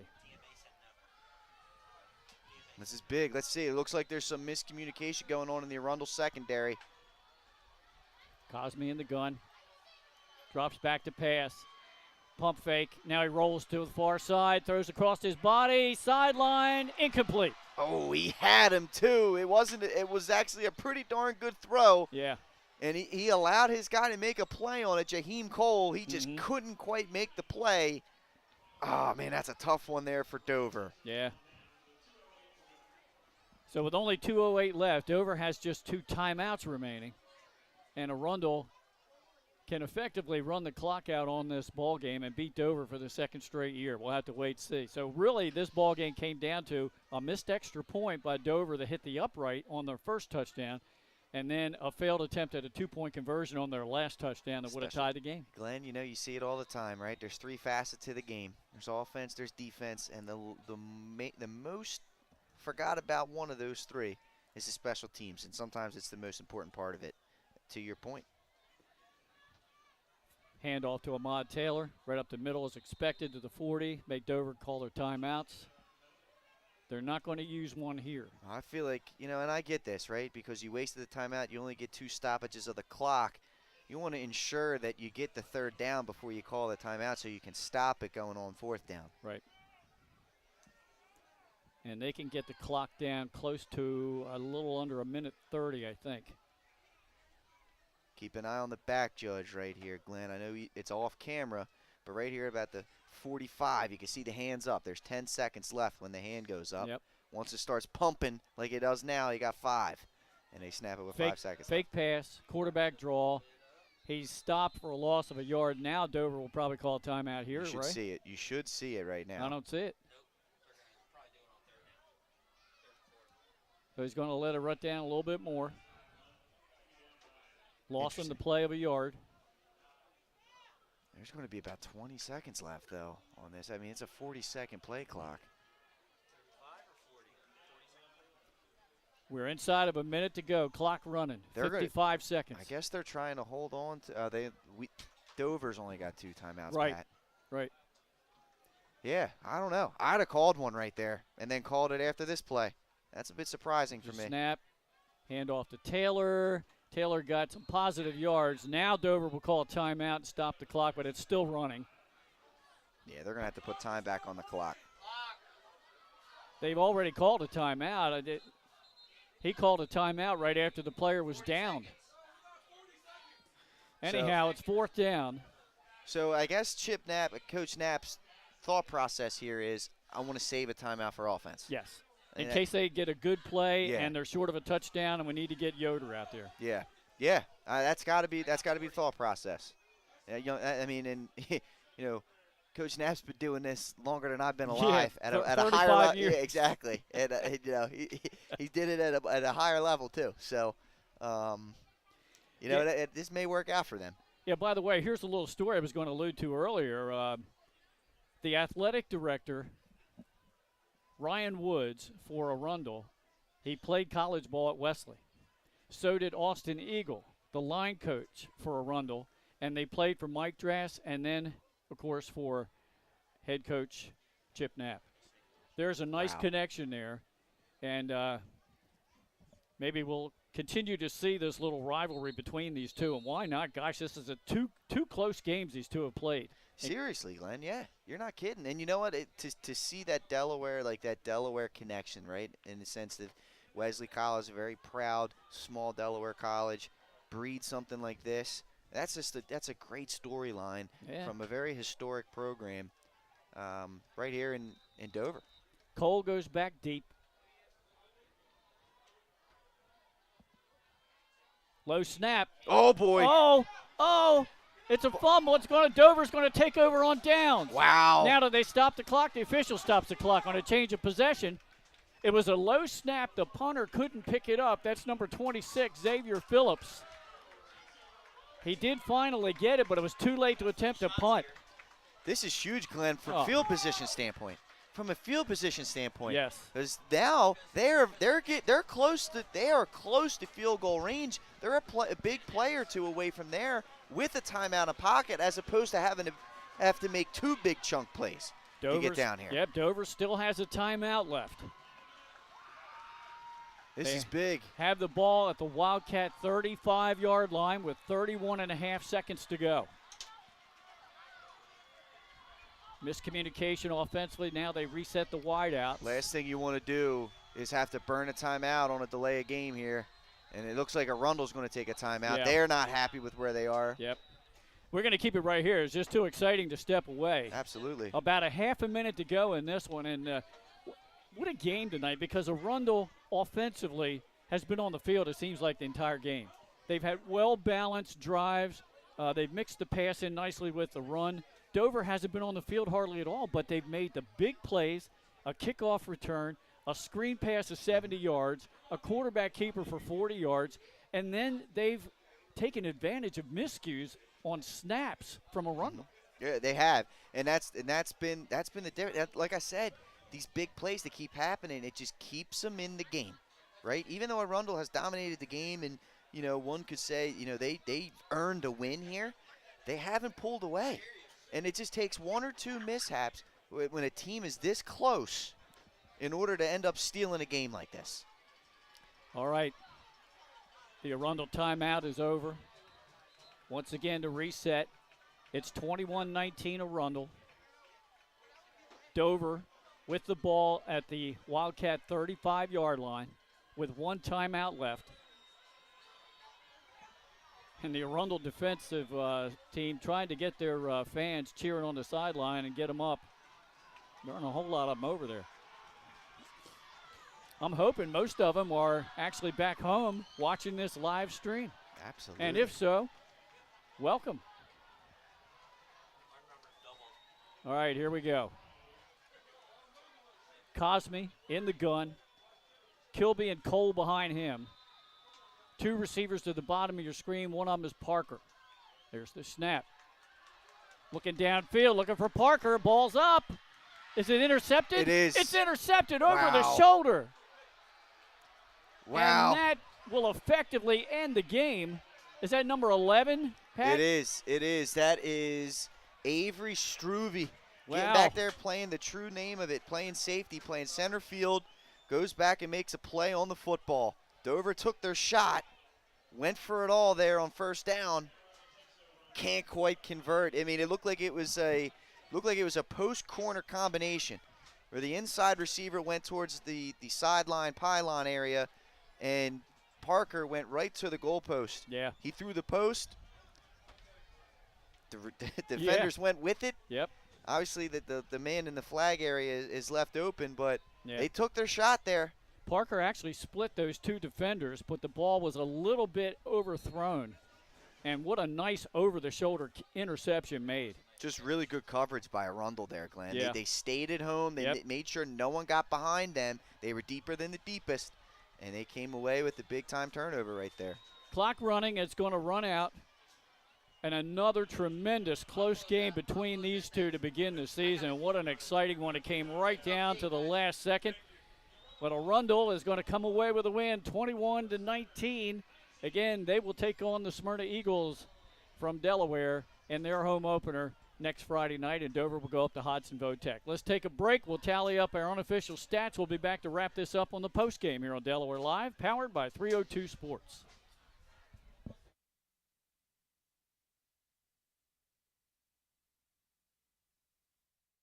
The things that matter most happen right in our own backyard. Our neighbors, our schools, the places we go, and the people we know. And now there's one news outlet where our story is told. Delaware Live. Locally owned community-based news. Free to every reader, because Delaware's future belongs to all of us. Quality journalism we can trust to help us take on the day. Delaware Live. Our state, our news, our home. The things that matter most happen right in our own backyard. Our neighbors, our schools, the places we go, and the people we know. And now there's one news outlet where our story is told. Delaware Live. Locally owned community-based news. Free to every reader, because Delaware's future belongs to all of us. Quality journalism we can trust to help us take on the day. Delaware Live. Our state, our news, our home. The things that matter most happen right in our own backyard. Our neighbors, our schools, the places we go, and the people we know. And now there's one news outlet where our story is told. Delaware Live. Locally owned community-based news. Free to every reader because Delaware's future belongs to all of us. Quality journalism we can trust to help us take on the day. Delaware Live. Our state, our news, our home. The things that matter most happen right in our own backyard. Our neighbors, our schools, the places we go, and the people we know. And now there's one news outlet where our story is told. Your home, your community. It's not just where you live, it's where you belong. At Dover Federal Credit Union, we understand what it means to be local. We started here, and we're not going anywhere. We're as local as it gets, and we like it that way. We're not just a financial institution. We are the local credit union that you can trust. Local people, local decisions. Dover Federal Credit Union. Welcome to Premier Physical Therapy and Sports Performance. We're a locally owned outpatient physical therapy practice with convenient locations in all 3 counties in Delaware. At Premier, we have experienced physical therapists with advanced credentials, but their hospitality, passion, and enthusiasm is what makes the difference for you. Find our convenient locations at premierptsp.com. You may have tried physical therapy, But have you tried Premier?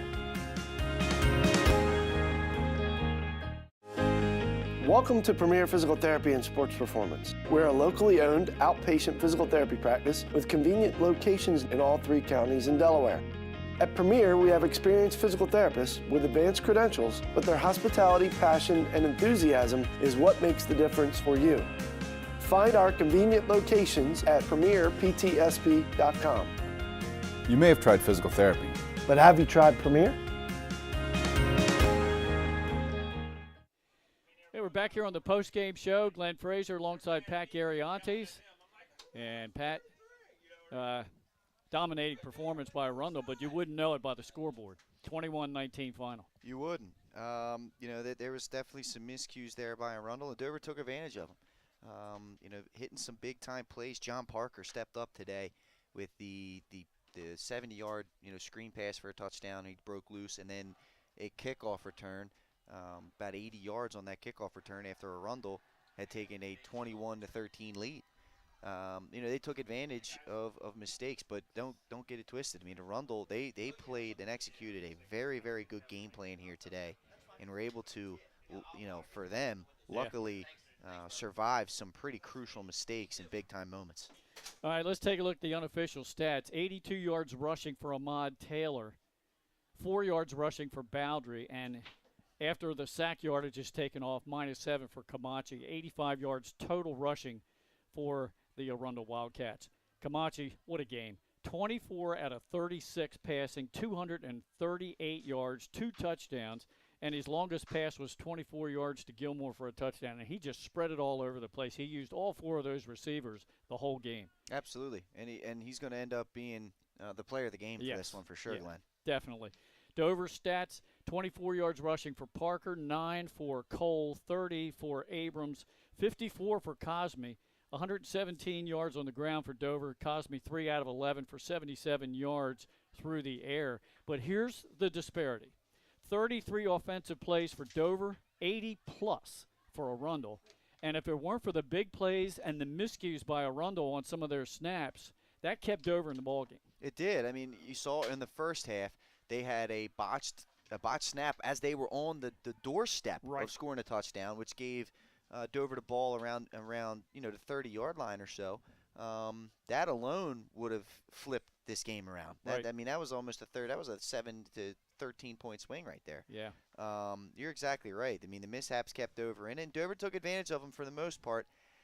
Just couldn't quite make that one big play to take it. To take this one home. Our scoring plays in the second half. The only score in the third quarter. 7:51 to go in the quarter was Arundel. The touchdown was an 11-yard pass from Camachi to Downs. That was a 12-play drive that ate up almost 5 minutes on the play clock. And in that drive, Camachi was a perfect 5 for 5. Kick was good, made it 14-13. It was still a one-point game with just under 8 minutes to go when Arundel scored on a 24-yard pass from Camachi to Gilmore. Again, The kick was good by number 24. No, it was the Nicewender, Camden Nicewender, the kicker tonight. He was perfect on extra points. That pushed the lead out to 21-13. Still a one-possession game. And on the ensuing kickoff, a mistake by Arundel because they kicked it to the wrong guy. Jonathan Parker took the ball near the 20-yard line and raced down the sideline for, we think, to be about an 80-yard kickoff return for a score. They failed on the two-point conversion. I mean, Kilby just short of the goal line. That would have tied the game, but that's the way the game ended, 21-19. Dover with another shot right at the end. They really good clock management, I thought, by Coach Chip Knapp. Absolutely, Glenn. I mean, you had 2 timeouts left. You had to come up with a 3 and out, right? They did that. However, they held on to 1 timeout there for, they did the math on the clock. They knew that they were going to have around 40 seconds left on a 4th down punt and they would then have 1 timeout in hand for an offensive possession just in case they needed to rush the kicker out on the field like we talked about on air. I agree with you. That was a really great decision there by Coach Knapp. Really close ball game. We want to thank everybody, Coach Walsh and the athletic director Ryan Woods from Arundel, Chip Knapp along with AD Kevin Turner here and their staff for all their assistance with our live stream. Don't forget to join. I guess it's going to be Pat and I tomorrow now from Newcastle for William Penn and Sussex Central. We're going to let Benny have the day off for his birthday. That's it. And Nick Halliday will be with us again tomorrow afternoon. Kickoff at 1 o'clock. We'll be on the air around 12:45. Next week, the Central crew will be Friday night at St. Mark's as the Spartans host Redline Christian Academy. We get a 2A matchup from an upstate district. That should be a good one. It's going to be a good one, Glenn. I've heard good things from Spartan Camp, and I've heard rumblings that Redline may be back. So we'll see. For Nick Halliday, Logan Gashler on camera, and my broadcast partner, Pat Gariantes, I'm Glenn Fraser. Once again, the final score tonight, 21-19 in favor of Arundel. A great one to start out our 2022 live stream broadcast schedule. Join us again tomorrow and next Friday. Have a great night. Delaware Live. Locally owned, community-based news. Free to every reader, because Delaware's future belongs to all of us. Quality journalism we can trust to help us take on the day. Delaware Live. Our state, our news, our home. The things that matter most happen right in our own backyard. Our neighbors, our schools, the places we go, and the people we know. And now there's one